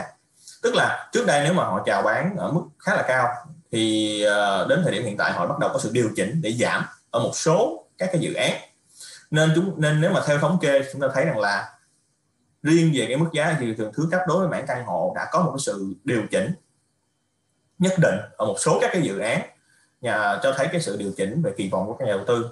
Tuy nhiên cái mức điều chỉnh này hầu hết cũng chỉ xuất hiện ở một vài dự án, và các cái giá chào bán lại thì hầu hết nó cũng đứng về cao hơn so với cái mức giá chào bán trước đây của khi mà thời điểm ở thị trường sơ cấp. Riêng thị trường Hà Nội thì bức tranh thì có vẻ nó khả quan hơn khi hầu hết các dự án đều ghi nhận cái sự tăng giá ở hầu hết các cái dự án ở thị trường thứ cấp. Thì các cái cho thấy rằng là thị trường Hà Nội nó có một cái sự ổn định hơn về mặt tâm lý, cũng như rằng là cái yếu tố gia tăng giá trị các sản phẩm ở thị trường Hà Nội tương đối là tốt hơn so với thị trường Thành phố Hồ Chí Minh. Và đây là cái thống kê về cái hiệu suất sinh lời từ việc giá thuê của căn hộ tại Thành phố Hồ Chí Minh và Hà Nội. Thì rõ ràng chúng ta cũng nhìn nhận thấy một điều rằng là khi mà dịch bệnh kéo dài như vậy thì cái lượng đặc biệt là cái đối tượng là những người nước ngoài qua đây làm việc và sinh sống cũng như là du lịch qua Việt Nam giảm rất là mạnh. Điều này nó tác động tiêu cực lên trên cái thị trường cho thuê. Chúng ta nhìn vào cái biểu đồ của thị trường Thành phố Hồ Chí Minh, chúng ta thấy rất rõ ràng hầu hết các cái khu vực trước đây là những khu vực có tỷ trọng sinh lời cho thuê rất là cao, như khu vực quận 2, khu vực quận 7, thì đến nay cái tỷ lệ này, cái tỷ lệ mức sinh lời từ các cái dự án cho thuê hiện tại đã giảm rất là nhiều và giảm khá là cao. Tại thị trường Hà Nội cũng vẫn ghi nhận cái xu hướng giảm, nhưng cái tỷ trọng giảm thấp hơn so với Thành phố Hồ Chí Minh. Thì hy vọng rằng là khi mà dịch bệnh được kiểm soát và khi là các cái người nước ngoài có thể quay lại trở lại thị trường Việt Nam thì cái thị trường cho thuê nó có thể sẽ giúp cải thiện cái thị trường cho thuê. Chúng ta sẽ đi tiếp qua cái như vậy thì trong cái bối cảnh thị trường có nhiều yếu tố chi phối như vậy thì các chủ đầu tư đã làm gì để giúp duy trì cũng như là đẩy mạnh được cái hiệu quả bán hàng của mình? Thì rõ ràng chúng ta thấy một cái thời gian dài kéo dài một thời gian dịch bệnh kéo dài như vậy thì cái thói quen cũng như rằng là cái tư duy về đầu tư của các nhà đầu tư cũng đã thay đổi rất là nhiều, và cái nhu cầu của người mua để ở cũng đã có những cái sự thay đổi. Thì để mà giúp cho cái việc triển khai các việc bán hàng và các cái hoạt động kinh doanh nó hiệu quả và vẫn duy trì được cái hiệu quả, thì các chủ đầu tư lớn đưa ra những cái chính sách mà tôi nghĩ rằng là những chính sách khá là đột phá về mặt tài chính để giúp cho các cái khách hàng của mình có thể sở hữu cũng như là mua nhà một cách dễ dàng hơn. Thì chúng ta có các chính sách như là Home for Home, nhà đổi nhà của chủ đầu tư Mastermind Home, hay là Vinhome Priority của chủ đầu tư Vinhome, khi mà đưa ra các cái gói hỗ trợ cũng như là các chính sách hỗ trợ liên quan tới tài chính khá là tốt. Ngoài các cái chủ đầu tư mà có các cái sản phẩm đã hoàn thiện thì cũng đã đưa ra những cái chính sách bàn giao nhanh hoặc là có thể bàn giao trước khi thanh toán để mà giúp cho khách hàng có thể mua nhà một cách dễ dàng hơn và có thể gọi là thúc đẩy cho cái việc quyết định mua nhà nó dễ dàng hơn. Bên cạnh đó thì cái việc dịch bệnh kéo dài nên cái công tác bán hàng hoặc là các hoạt động triển khai bán hàng tập trung trước đây nó không còn được triển khai hiệu quả tại thời điểm hiện tại nữa. Thì các chủ đầu tư cũng như là các cái đơn vị môi giới họ cũng đã suy nghĩ và cũng đưa ra nhiều cái phương án. Thì trong đó các cái phương án sử dụng các cái sử dụng các giải pháp về công nghệ giúp cho cái công tác bán hàng cũng được các chủ đầu tư rất là nhiều. Việc triển khai ví dụ như là bán hàng thông qua các cái ứng dụng hoặc là bán hàng dựa trên các cái buổi bán hàng trực tuyến, hiện tại đang được các chủ đầu tư áp dụng khá là nhiều để nhằm duy trì được cái hiệu quả bán hàng. Và nếu như trước đây thì khách hàng khá là khó chấp nhận những cái, nghĩa là họ khó có thể chấp nhận những cái giải pháp mới như thế, thì đến thời điểm hiện tại thì đối với các nhà đầu tư, đối với các khách hàng thì họ cũng bắt đầu đã thay đổi về cái tư duy cũng như là thói quen bán hàng, thói quen mua hàng của mình. Nhìn vào cái số lượng căn hộ chào bán thành công trong thời gian quý 2 thì chúng ta thấy là nó cũng tương ứng với lại cái xu hướng của nguồn cung. Khi mà thành phố Hồ Chí Minh thì chúng ta nhận thấy rằng là cái tỷ trọng số lượng sản phẩm mà chào bán nhiều nhất nó vẫn nằm ở phân khúc tầm trung. Tuy nhiên thì cái số lượng sản phẩm ở phân khúc cao cấp chào bán thành công nó vẫn nằm ở mức khá là tốt, và hầu hết là bán ở các cái dự án được chào bán trước đây, những dự án cũ. Bởi vì số lượng nguồn cung trong cái giai đoạn này của phân khúc cao cấp khá là ít, nên hầu như những khách hàng có nhu cầu đối với phân khúc này họ tìm mua đến các cái sản phẩm được chào bán trước đây.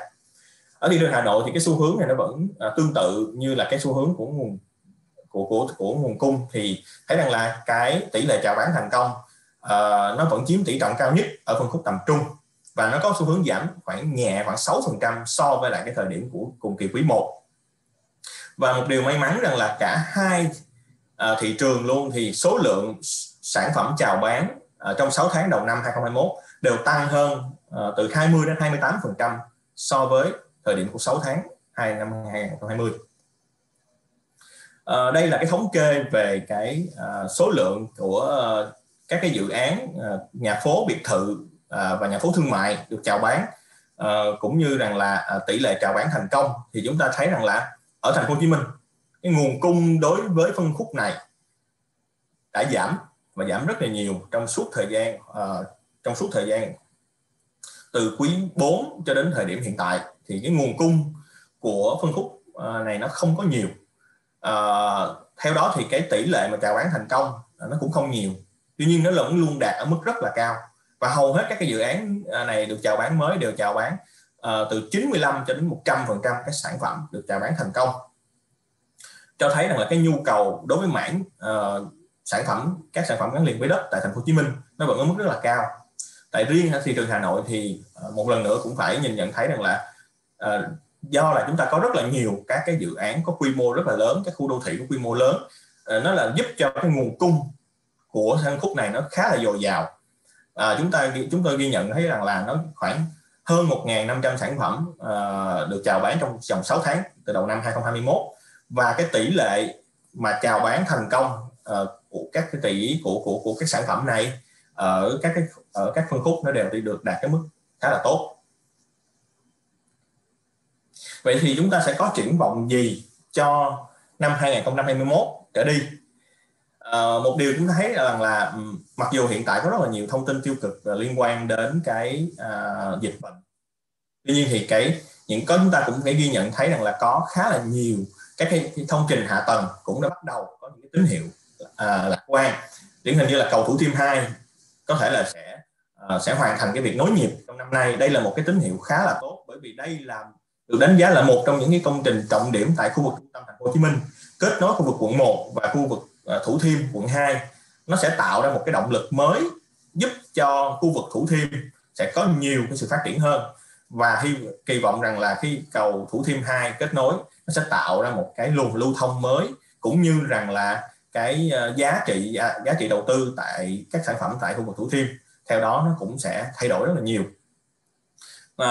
Chúng ta cũng có các tuyến metro số 1 hiện tại cũng đã gần hoàn thiện, và các cái toa tàu cũng đã được đưa về thành phố Hồ Chí Minh. Hà Nội cũng ghi nhận được rất là nhiều các thông tin tích cực đối với các cái công trình hạ tầng. Điều này cho thấy rằng là mặc dù dịch bệnh vẫn là một cái vấn đề mà chúng ta phải đối diện, tuy nhiên trong thời gian tới nó vẫn có nhiều cái thông tin tích cực, đặc biệt để hỗ trợ cho cái việc đầu tư. Vậy thì trong năm 2021 và 6 tháng cuối năm chúng ta sẽ có điều gì? Nếu mà theo thống kê theo đánh giá cũng như là ghi nhận của Cbre thì chúng tôi ghi nhận rằng tại thành phố Hồ Chí Minh thì số lượng nguồn cung của các sản phẩm trong năm 2021 cũng sẽ ghi nhận ở mức là tương đối là ổn định so với cái nguồn cung của 2020. Bởi vì hiện tại chúng ta cũng thể thấy rằng là thành phố Hồ Chí Minh cũng đang phải đối diện với là cái diễn biến dịch bệnh khá là phức tạp. Chính vì thế có thể rằng là điều này cũng sẽ ảnh hưởng một phần tới thị trường nguồn cung của thị trường nhà ở trong năm nay. Chính vì vậy đối với Cbre chúng tôi ghi nhận rằng là có thể năm 2021 vẫn sẽ duy trì được cái mức độ ổn định của năm tương ứng với năm 2020. Nhưng mà khi dịch bệnh sẽ được kiểm soát, cố gắng sẽ được kiểm soát trong năm nay, thì nó sẽ cố gắng được tạo một cái đà tăng cho 2022.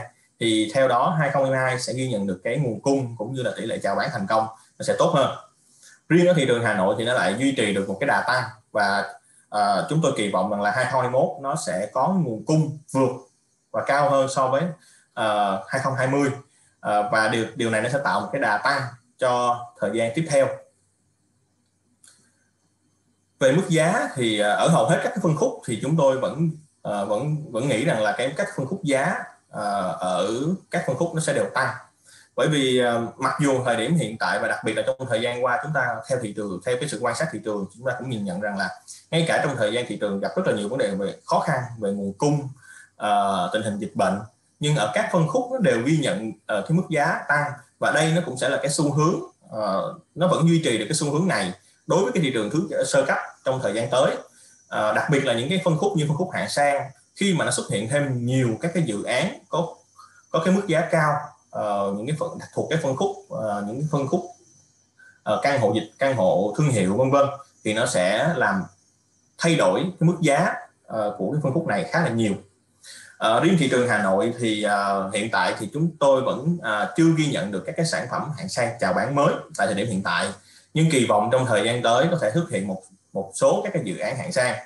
Ở các cái phân khúc khác thì chúng ta thấy rằng là cái nhu cầu cũng như là cái tốc độ kinh doanh của các cái sản phẩm tại thị trường Hà Nội trong thời gian gần đây nó lại ghi nhận rất là nhiều cái yếu tố tích cực, cho thấy rằng là cái nhu cầu cũng như rằng là cái gọi là cái nhu cầu của nhà đầu tư đối với cái mảng căn hộ hiện tại nó bắt đầu nó gia tăng rất là cao, và kỳ vọng chính vì điều này thì cái kỳ vọng về cái vấn đề tăng giá ở các phân khúc chúng tôi cũng khá là tự tin. Vậy thì chúng ta sẽ có những cái yếu tố gì cho thời điểm từ đây cho đến thời gian đến hết năm 2021 và những năm tiếp theo? Thì cái điều đầu tiên chúng ta cũng phải nhìn nhận thấy rằng là cái việc làm việc tại nhà một thời gian lâu dài nó có thể ảnh hưởng rất nhiều đến thói quen, đặc biệt là thói quen của người mua nhà, cũng như rằng là cái thói quen của các cái công ty. Thì theo đó các chủ đầu tư, đặc biệt là những chủ đầu tư mới, khi mà đưa các sản phẩm chào bán sản phẩm ra thì cũng sẽ bắt đầu suy nghĩ nhiều hơn về các cái tiện ích, các cái dịch vụ đi kèm với cái sản phẩm của mình, sao cho nó phù hợp và nó đi đúng được cái xu hướng và đáp ứng được cái nhu cầu của những người mà phải làm việc tại nhà trong một thời gian dài. Xu hướng thứ hai chính là nếu như trước đây xu hướng đầu tư thì hầu như là chúng ta đều thấy xu hướng đầu tư tại thị trường khu vực phía Bắc và khu vực phía Nam nhiều, nhưng chúng tôi thấy rằng là do cái sự thay đổi về cái cơ cấu nguồn cung của hai thị trường cũng như là về xu hướng giá của cả hai thị trường như thời điểm hiện tại, thì cái xu hướng của người ở phía Nam sẽ đầu tư ra phía Bắc, và đây có thể nó sẽ là một trong những cái sự thay đổi mới trong cái tư duy đầu tư. Nó sẽ thay đổi cái tư duy trước đây, tức là đầu tư ngược từ Bắc vào Nam, thì nay sẽ có một cái xu hướng là nhà đầu tư sẽ đầu tư từ Nam ra Bắc. Bởi vì hiện tại thì nguồn cung khu vực phía Bắc khá là ổn định, thứ nhất. Thứ hai là cái xu hướng tăng giá nó vẫn sẽ là xu hướng của khu vực phía Bắc, và chủng loại sản phẩm của khu vực phía Bắc nhìn chung nó khá là đa dạng, và mức giá so sánh với khu vực phía Nam thì nó vẫn còn ở một mức thấp hơn một chút. Chính vì điều này nó vẫn còn dư địa cho các nhà đầu tư. Ngoài ra thì cái xu hướng thứ ba thì chúng ta cũng sẽ thấy rằng là căn hộ thương hiệu branded residence sẽ là một cái xu hướng mà theo tôi nghĩ hiện tại nó đã xuất hiện rồi, và trong thời gian tới ngoài chủ đầu tư là Masterite Home là nhà tiên phong trong cái vấn đề này, thì sẽ có các chủ đầu tư khác hiện tại cũng đang nghiên cứu, và trong tương lai họ cũng sẽ tập trung đầu tư và đưa các cái sản phẩm thuộc cái phân khúc này. Điều này nó tạo ra một cái nhóm sản phẩm mới, nó phục vụ cho một cái đối tượng đầu tư cũng như là cái nhu cầu của người mua sử dụng các cái nhóm sản phẩm cao cấp này. Nó đi theo cái xu hướng của các nước phát triển như là ở Thái Lan hoặc là Singapore. Các cái dự án khu đô thị lớn của các cái thị trường lân cận như là Long An, Đồng Nai hoặc Bình Dương, nó vẫn sẽ là một cái yếu tố thu hút các nhà đầu tư, khi mà cái nguồn cung tại thành phố Hồ Chí Minh cũng như là quỹ đất để phát triển các cái khu đô thị có quy mô lớn hiện tại thành phố nó không còn nhiều, thì Long An, Đồng Nai với Bình Dương lại nổi lên như là những cái khu vực mà cái quỹ đất dồi dào hơn. Và hiện nay thì xu hướng đầu tư ở các khu vực này nó vẫn đang phát triển, và kỳ vọng là trong tương lai nó sẽ còn tiếp tục phát triển.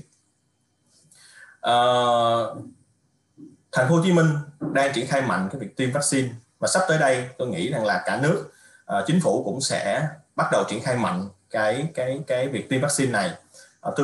Điều này cũng đang xảy ra ở trên bình diện chung trên toàn thế giới, ngay cả các nước trong khu vực và các nước trên toàn thế giới. Thì điều này nó cũng sẽ tạo ra một cái tâm lý khi mà mọi người được tiêm vaccine thì tình hình chung dịch bệnh sẽ được kiểm soát. Thì hy vọng trong tương lai gần thì nhà đầu tư nước ngoài sẽ quay trở lại Việt Nam và sẽ tiếp tục phát triển như thời gian trước đây. Bởi vì thị trường Việt Nam nói chung vẫn là một trong những thị trường khá là tiềm năng đối với mảng đầu tư căn hộ cũng như là các sản phẩm gắn liền với đất. Và điều này hầu hết các nước trong khu vực, các cái nhà đầu tư trong khu vực đều đánh giá rất là cao. Và tôi hy vọng rằng là trong thời gian tới, khi mà tình hình dịch bệnh được kiểm soát một cách hiệu quả, thì chúng ta sẽ chào đón trở lại các nhà đầu tư nước ngoài. Thì trên đây là cái phần trình bày của tôi. Thì xin cảm ơn tất cả mọi người đã lắng nghe, và xin chuyển lại cho James.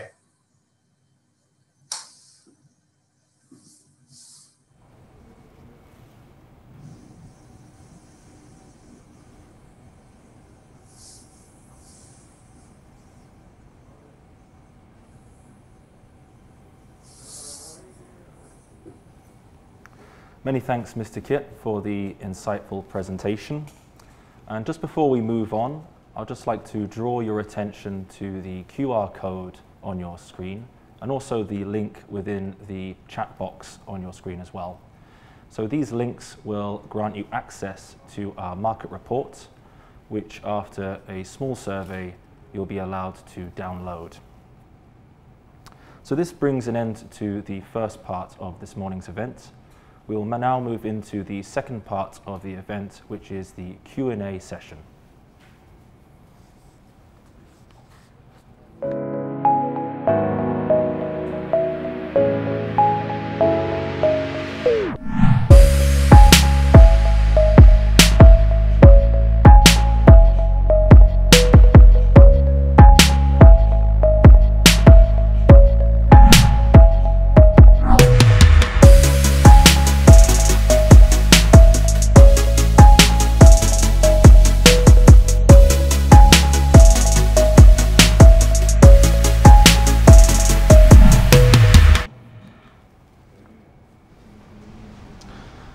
So to kickstart this morning's Q&A session, I would first like to introduce our panelists for this morning. Firstly, we have the Deputy Managing Director of Masterise Homes, Mr. Jason Turnbull. Thank you, James. The CEO of Fraser's Property Vietnam, Mr. Lim. Good morning. And COO of KCN Vietnam, Ms. Chan Nguyen. Morning, James. And thank you once again to our panelists for joining us this morning. I will be the moderator for the Q&A session this morning. So let's kick off with a quick poll, which will be coming up on the screen now.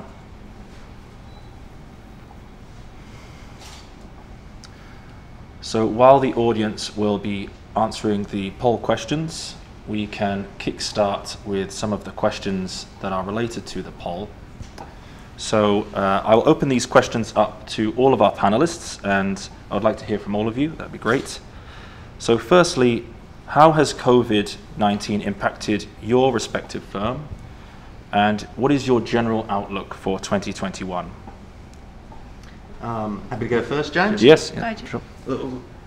I feel that there's been quite a resilience in the market and the economy in general, and especially in the property market in Vietnam. We've seen a really good resilience.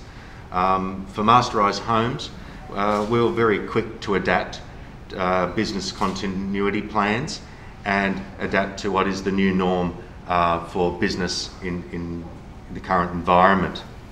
Look, in a time of uncertainty, we've also seen that the real estate segment is where a lot of people have been going for surety in ensuring that, their investment needs, and that customers, we've seen customers very quick to adapt to change in the changing environment as well, and that living from home, being more aware about hygiene and the environment. So it's all about change and being adaptive to change, and we've been accommodating in that space. Now, as far as the outlook's concerned, look, we're very confident as well, given the current Vietnam government's approach with tracking and tracing of the virus and the vaccine programs that are in place. And we understand that there's 8 million new vaccines coming shortly. So it's all very positive. We've seen, from an economy perspective, GDP growth for Q1, 4.4%, Q2, over 6% as well, and the future outlook for H2 equally in 6 and 7% ranges. So it's a very positive outlook that we're seeing, and also investor sentiment. What we at Masterise Homes are seeing is very positive, and that the results that we're seeing to date, and the future outlook is very positive for us. Great. And Mr. Lim? Yeah, for Fraser Property Group, actually we have been having quite busy for the last 12 months. So firstly, actually we have finished our construction for the Q2000, our first mixed-use project, and handed over to the home buyer. 90% handover, even during these COVID times. And construction schedules are in time, quality, everything are quite good. Got a good review from the customer as well. Secondly, also we have actually took the opportunity during COVID time last year to refurbish and call it asset enhancement for the Mailing Point. So we managed to convert the so-called Grade B 28 years old building to I would say it's considered as one of the Grade A building in town at the moment. So the result, everything has been quite rewarding as well. The occupancy now we hit more than 95%, and the rental also have some upward revision. We're very happy for that. So lastly, actually we also have acquired industrial land. I think 100 hectares of industrial land recently in Bình Dương. So we remain quite bullish with the Vietnam markets, and in terms of outlooks, I think I agree with Jason. Generally, the government has done a very good job in terms of the control of COVID, and more importantly is like we have to see how's the speed of the vaccination. Then one is catch up. Well, I think the impact to the market recently will be quite short term. It should recover very fast. Yeah. Okay. Ms. Chen? Okay. At KCN, I think what we're experiencing is very little disruption. As a new entrant to the market in the industrial sector, we actually have been using this time to actually prepare our projects. We have now over 250 hectares of land through the north and the south of Vietnam. And at this stage, what we're doing is actually refining our product, designing our product, and getting our permits ready. So once the doors do open, we're ready to kick off and welcome and work with the tenants. At the same time, this period has really allowed us to rethink about the product, how we position ourselves, and also be able to adapt to change. What we're seeing now with COVID is that we need to be nimble to be able to meet the various changes that are coming in place. So it's really a good time for us to rethink and be creative on our approach to the market and to launching our product. In general, I agree both with Jason and Hoa Tung because actually we still think Vietnam is a very positive place. The key thing is actually for it to remain this way and be still competitive is the rollout of the vaccination and keeping that under control. We need to, as an economy, learn to live with COVID. I don't think COVID will completely go away, but we need to be able to adapt to COVID and be able to make changes to ensure that, you know, the business still has the continuity. Okay, very interesting. So discussions about vaccinations and also industrial, etc. Are there any sectors specifically or asset classes that you think will drive the market moving through the second part of 2021 and into 2022? So maybe again we can hear from our panelists. So down to Jason. Yeah, sure. Look, from our perspective, in the residential market, we're still seeing a lot of confidence, as I mentioned earlier, and a lot of resilience. So it's all very positive. We are seeing some changes though, and what we're seeing in particular is in Hanoi and Ho Chi Minh City, the demand is moving away from that and into urbanisation. We're seeing some developments in the east and west of Hanoi and in Ho Chi Minh City and Tuduk City developments where people are moving away. We're seeing, like for example, in Hanoi market, over 4,400 new apartments, of which 77% have been for the urbanised spread of developments.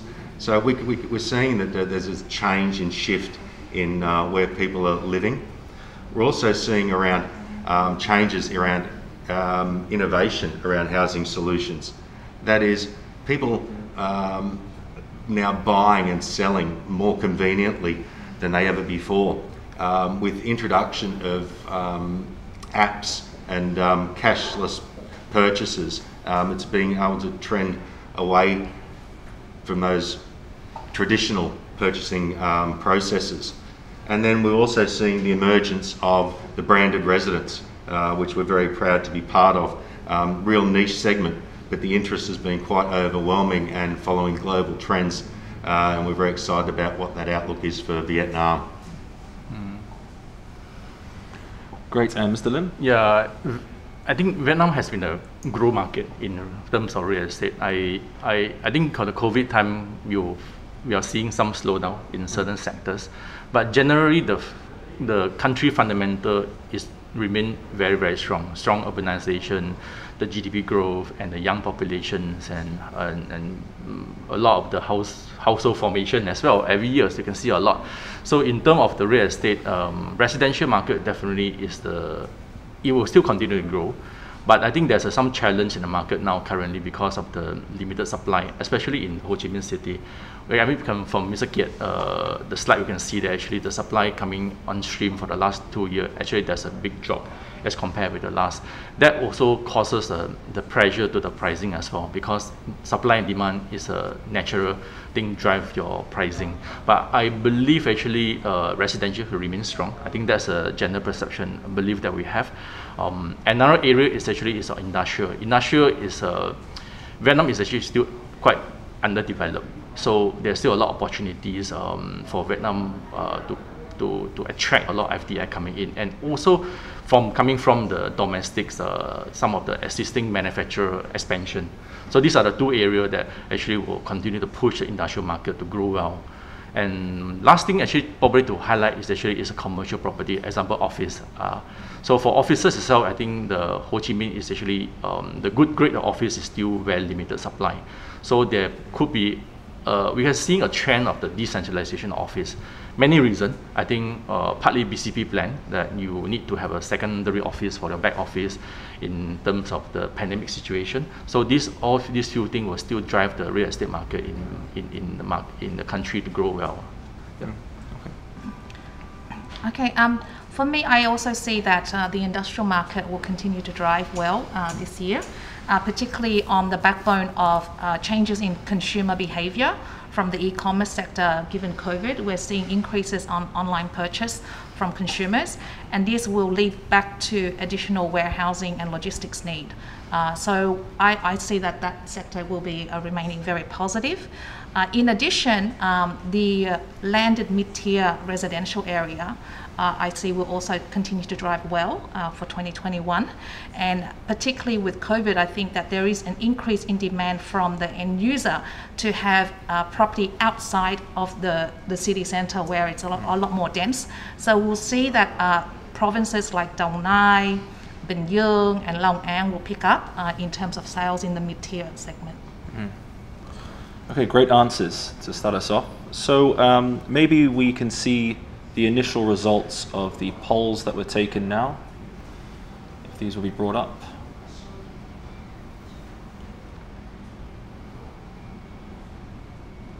Okay, in the meantime, there we go. So in the first 12 months, what will be the biggest challenges for Vietnam? So thinking about the recovery. So quite an even spread with lack of infrastructure capacity, domestic regulatory changes, and lack of land bank, yeah, so again, lack of supply, and then of course the outbreak of COVID. So again, thinking about vaccinations and our road to recovery again. Okay, so maybe we'll now move on with some more questions. We've received plenty of questions from our audience members.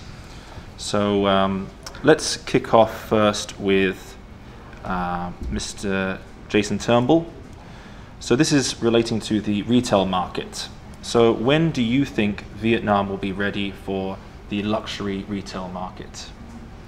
Well, recently, as you're all aware, we launched Grand Marina Saigon under our branded residence of Marriott through our partnership with Marriott International. And for us, it's been a huge success, and we're extremely proud.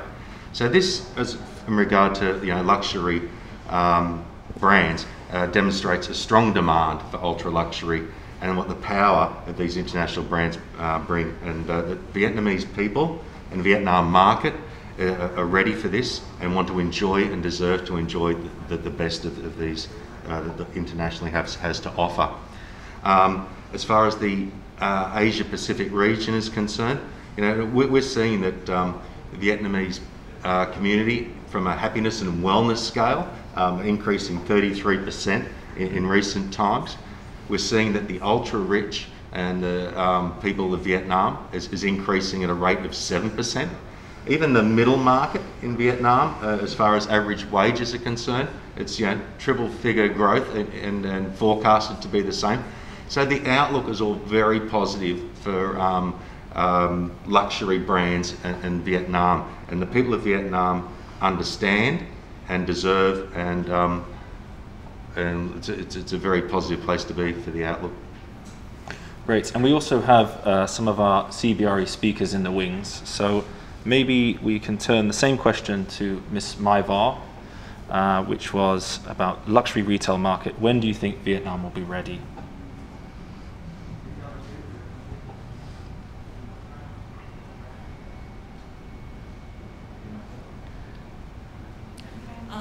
Thank you for the questions. Following with Jason's comment, that I would like to add my comment is that the luxury market in Vietnam recently that values is at about $1 billion US. However, during the COVID-19 from 2020, the sales growth already reduced to 5 to 6%. Of course, Vietnam is not, incomparable to other countries like Singapore or China. However, I think that Vietnam in the next 5 years that will be in the top 5 of the country that the countries that are having the high-income people and ultra wealthy high-income people, just behind India or China. Currently, that Vietnamese people are spending on luxury, mostly on the fashion apparels and accessories. However, in the next coming time, look at the number of the people who spend spending on the luxury home, like a master home. That Cbre is one of the leading agencies that is selling the products of the masterized home. We will be the witness a number of people that spending on the home furnishing segment that will be, interact with the luxury home. And one more thing is that we will be talking about the travel retail and luxury.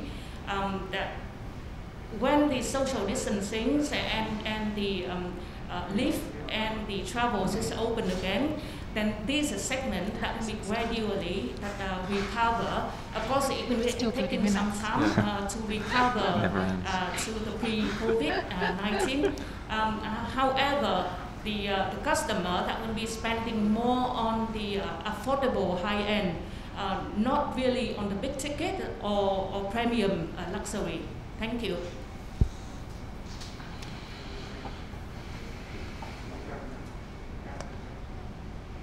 So thanks very much, Ms. Mai, and to Jason for your responses. So we have a question now regarding the office sector. So I think maybe for Mr. Lim. Yeah, sure. This was sailing through the challenges of the pandemic. What are office landlords required to do in order to future-proof office buildings amidst the shift in workspace usage? With the COVID situation for the past 1 year, I think the topic on the conversation around the office sector is about how to develop or how to create a smart, healthy buildings. I think this is the current hot topic of that. So for Fraser itself, actually for office building and commercial building itself, whether in Vietnam or in Singapore or in Thailand, we actually focus on the framework to how to create ensure clean and make sure that all the disinfection activity that we've done to protect the tenant and customer and also protect the community as well. So this is our current focus. And another area actually we put a lot of attention is about how to create a good quality of the indoor air conditioning. The air quality is very important for us. So the regular cleaning of the air cons, all those things. And in fact for Mailing Point itself, we installed the electronic air purifiers at the main aircon chiller system to make sure that all the air inflow coming to the building is got filtered. And of course, it may not filter 100%, but I think this can give you a good quality conditions. And one of the more observation in the future office is actually you will see that there are more and more tenants looking at how to create a backup office. So I will foresee some of the requirement like office decentralization and flexi office space, and how to fix and how to separate a fixed and a flexi office space is important for the tenant at the moment. So for us, actually, what we are doing now is actually we do have one District 2 office building that called Work at Q2. That actually we are working with our existing tenant in Mailing Point to create a back office for them. So when you want to have a good BCP in terms of to split the team A, team B, all these features have to come in place. And if you can work with a similar landlord, that will be easy for you to negotiate the rental and also to create a more flexibility for you to plan your resources as well. I mean, especially during this pandemic situation. Yeah. Thank you. Okay.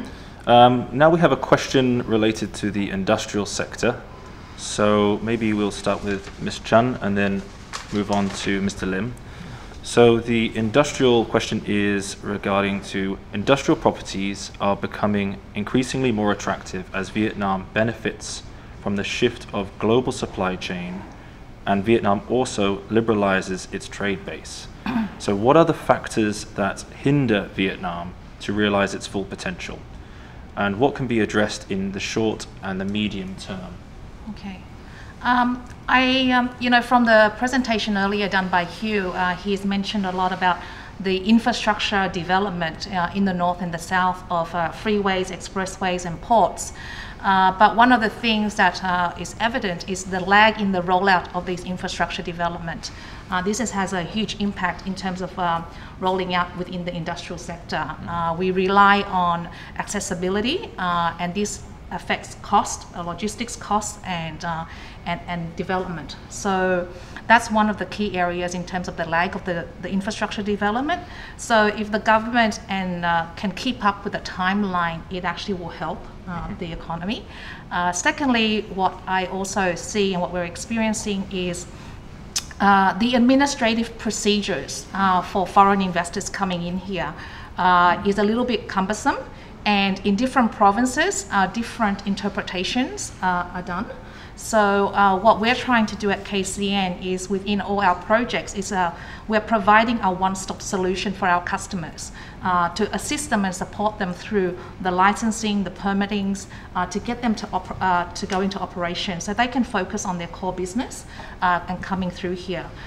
Even just not coming through, but once they're within our complex, we will be adding additional services to support them through the operational lifetime within our complex. So that's another area. The other big area where I see for industrial parks is actually land clearance.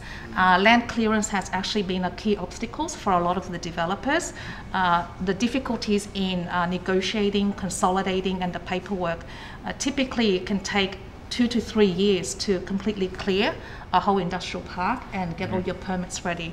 So this really has a huge impact on the developer with costs and the returns and initial rolling out the project as well.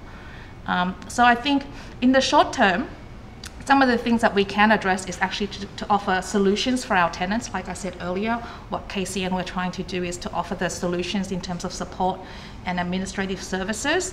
But I think in the mid to long term, we need to really work with the authorities, and we have the public and the private sector doing further collaboration to improve policies to help streamline and roll out the execution of infrastructure development, clearer policies and guidelines for foreign investors. Great. So I'll pass on to Mr. Lim and then maybe Anh Hugh as well from our industrial team.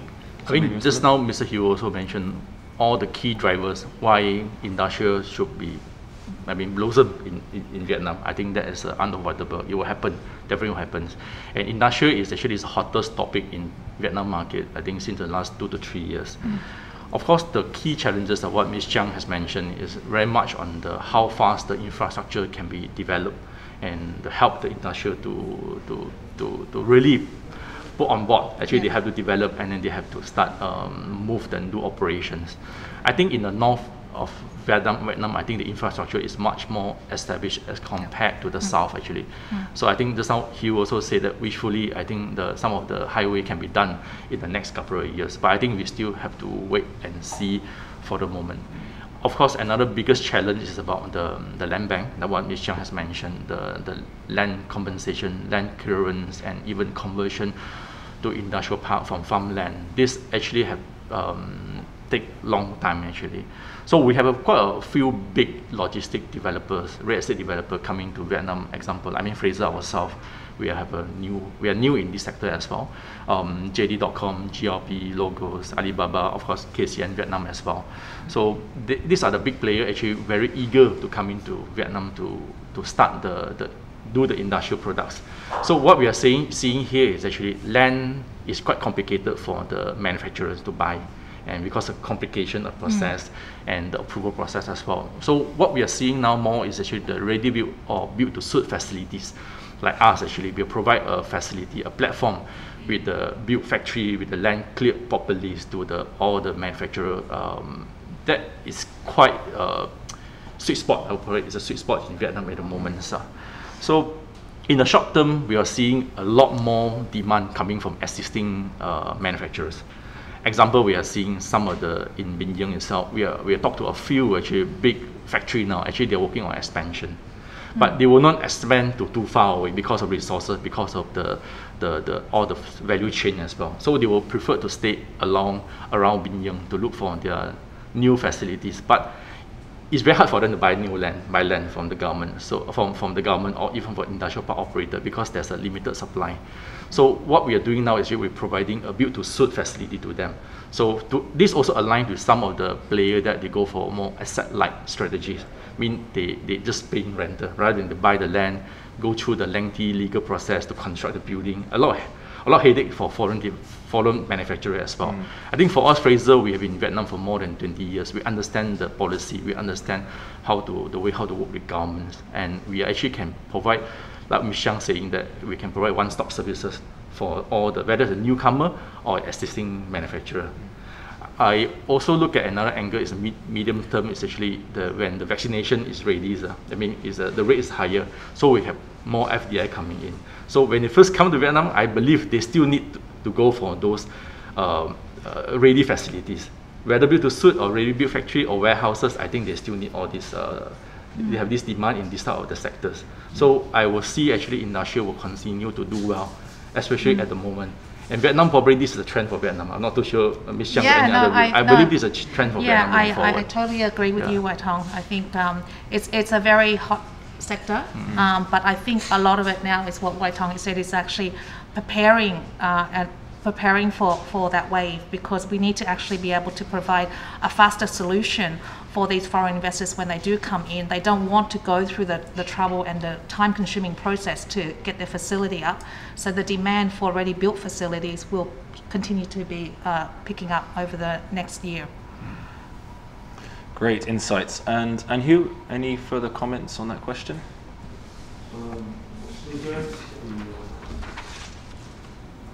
Thank you for the great comments from the panelists. We totally agree with the comments from Mr. Chen and also from Mr. Lin, and also the case as well.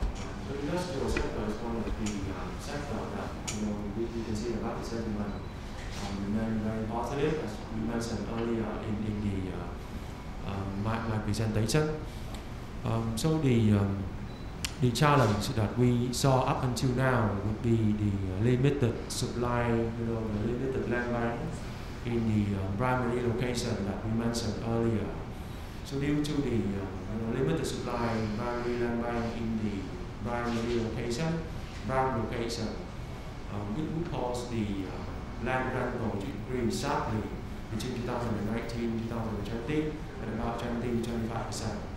And if the land rental increase sharply, it's going to get to the high acquisition cost. And for the fact that the high acquisition cost is one of the important component of the investment analysis by any occupier or by any developer when they make a decision to invest into any country.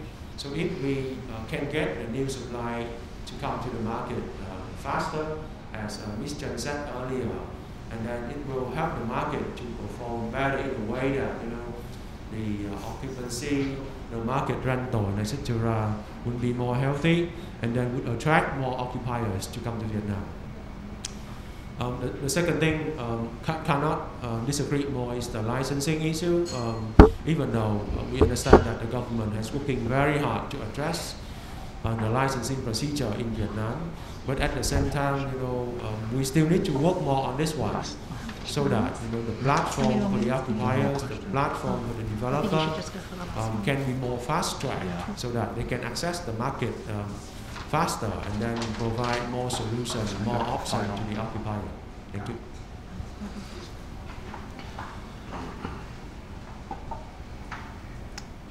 So thank you very much to An Hugh and to everybody else for the industrial questions. I think we'll have one more question before we wrap up with some end thoughts. So this question I think we have for Jason. So there have been innovative sales policies introduced to the market. How is Vietnam compared to other countries in the region, and what are the risks and opportunities associated with it? Yeah, thanks, James. Well, recently we've seen quite a number of new and innovative breakthrough sales policies introduced to the Vietnam market. And Masterised Homes, we're very proud to have launched recently Home for Homes in partnership with Techcombank, which has grown a lot of attention from the market, and we're very excited about that product. So Home for Homes, as we know, is a solution where our clients, our customers, can borrow up to 100% without putting down, any deposit at all, just using their existing assets as collateral up until the time of handover of the new asset. So what this does for our customers, it allows them to reach into secondary markets, and it allows them to relieve them of financial burdens and inconveniences while changing and upgrading in their homes. What it's also doing through Masterised Homes, we're allowing and providing better living standards and allowing more access to better living standards for customers through high-end projects. We're now bringing these high-end projects which are of international standards. So we're very excited that we're able to do that and introduce that to the Vietnam market. What it's also doing, it's opening up the secondary market to Vietnam economy. What it means is there's more supply so that people can upgrade.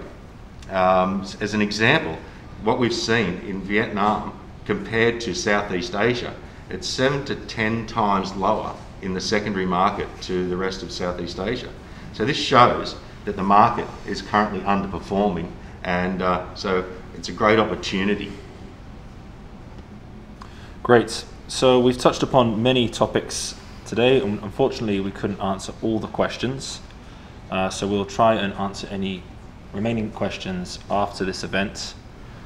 So just before we finish, maybe we can have some closing remarks from our panelists. So what can we learn from the last decade and from the COVID era that we're currently in that can support us to make a more sustainable market moving forward throughout the next decade? So maybe we can start from Jason again. Sure, no problem. Thanks. For us, things that we've learned, it's about the openness for change, that we need to be flexible, that the priorities have changed in business as far as working environments, the work from home, and that people's homes are now becoming their workspace. So we have to be more adaptable. And that's a word that I think through all of us here on the panel this morning. It's about that ability to adapt to change. People are expecting different standards of living as far as hygiene is concerned, and also from green and environmental. And so, when we're creating solutions going forward, we need to be understanding and we need to be adaptable for all those change in market, environment, and the future. Great. Mr. Lin? I think the pandemic has changed a lot of how we work, and how most of the company actually has put a bit more attention to sustainabilities, and also to pay a lot of attention on social responsibility as well. So I think for Fraser Property as a group itself, we actually prepared for this. I think before this pandemic coming, I think we have been putting a lot of effort to change how we provide the services and how we provide the products in the direction that we can create a more sustainable and more well-being product and services to the customer. I think this is our key commitments. I think it will work even better in this current situation. Yeah, thank you. Okay. I would say that the panelists have all mentioned about change, but for me, in terms of one word that can capture that, would be regeneration. It is about relooking at what can be done in a different perspective for the market, and this comes back down to not just as developers building the four walls, but also providing more than just beyond landlord solution as well. This will impact both the end user, the community, and the environment. And also one other key area that we have to think about is welfare with COVID. This comes back particularly for the industrial sector, is labourers, workers, welfare for them, welfare for the community, and this will also impact on residential development in terms of the product that will be launched as well. Great, thank you very much for the insights. We still have Kit waiting patiently in the wings, and I think we just have a little bit of time just to ask him one question that's been quite prevalent in this regarding the outbreak. So with this fourth outbreak, do you think that the price of apartments can still increase? Thank you. $1 million question. Thank you. I think in the presentations, we also see, and I think that I also mentioned about this quite long time ago, and it's right now it's still keep it the same. Now you can all see that the price trends since 2020 up to now, even that we have to live with the pandemic, but however the pricing is still continue increasing, and for our foresees and forecast, we still can see the trends of increasing the price, because right now if we look into the primary price, because that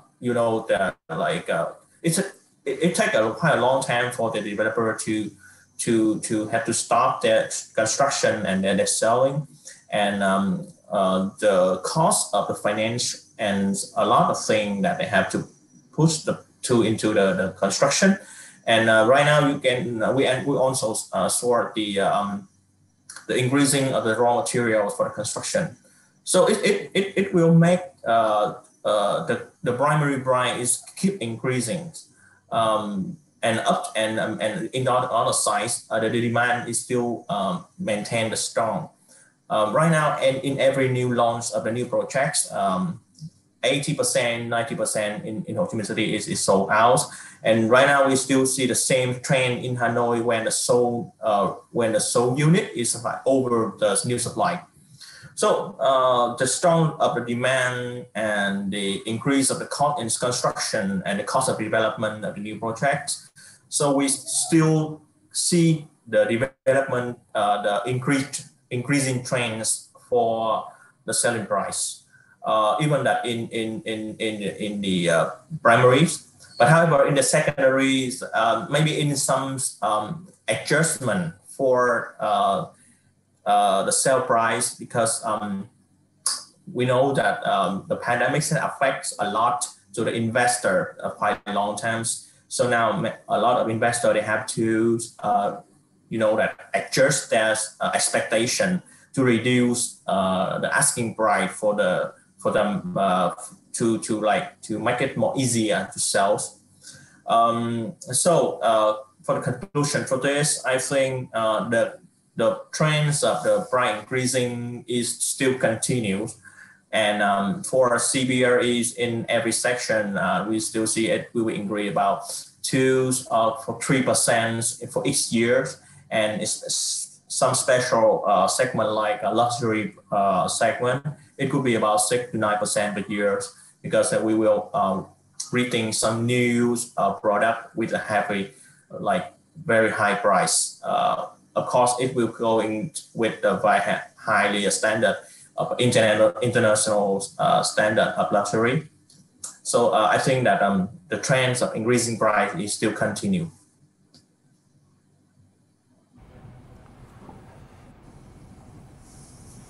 Okay, thanks very much, Kit, for the response. And I'm afraid that's all we've got time for today. So this concludes our Q&A session and the event. So I'd first like to thank our panelists very much for coming in this time, and thank all of you at home for watching. So one last thing, if we can just take 2 more minutes of your time, is to scan this QR code or click on the link in the chat box to provide us some feedback. We really appreciate your feedback to continue to improve our events moving forward. And we hope to see you all again in the near future, and wish you a very safe and pleasant day ahead. Thank you very much, and goodbye. Thank you. Thank you. Thank you. Bye.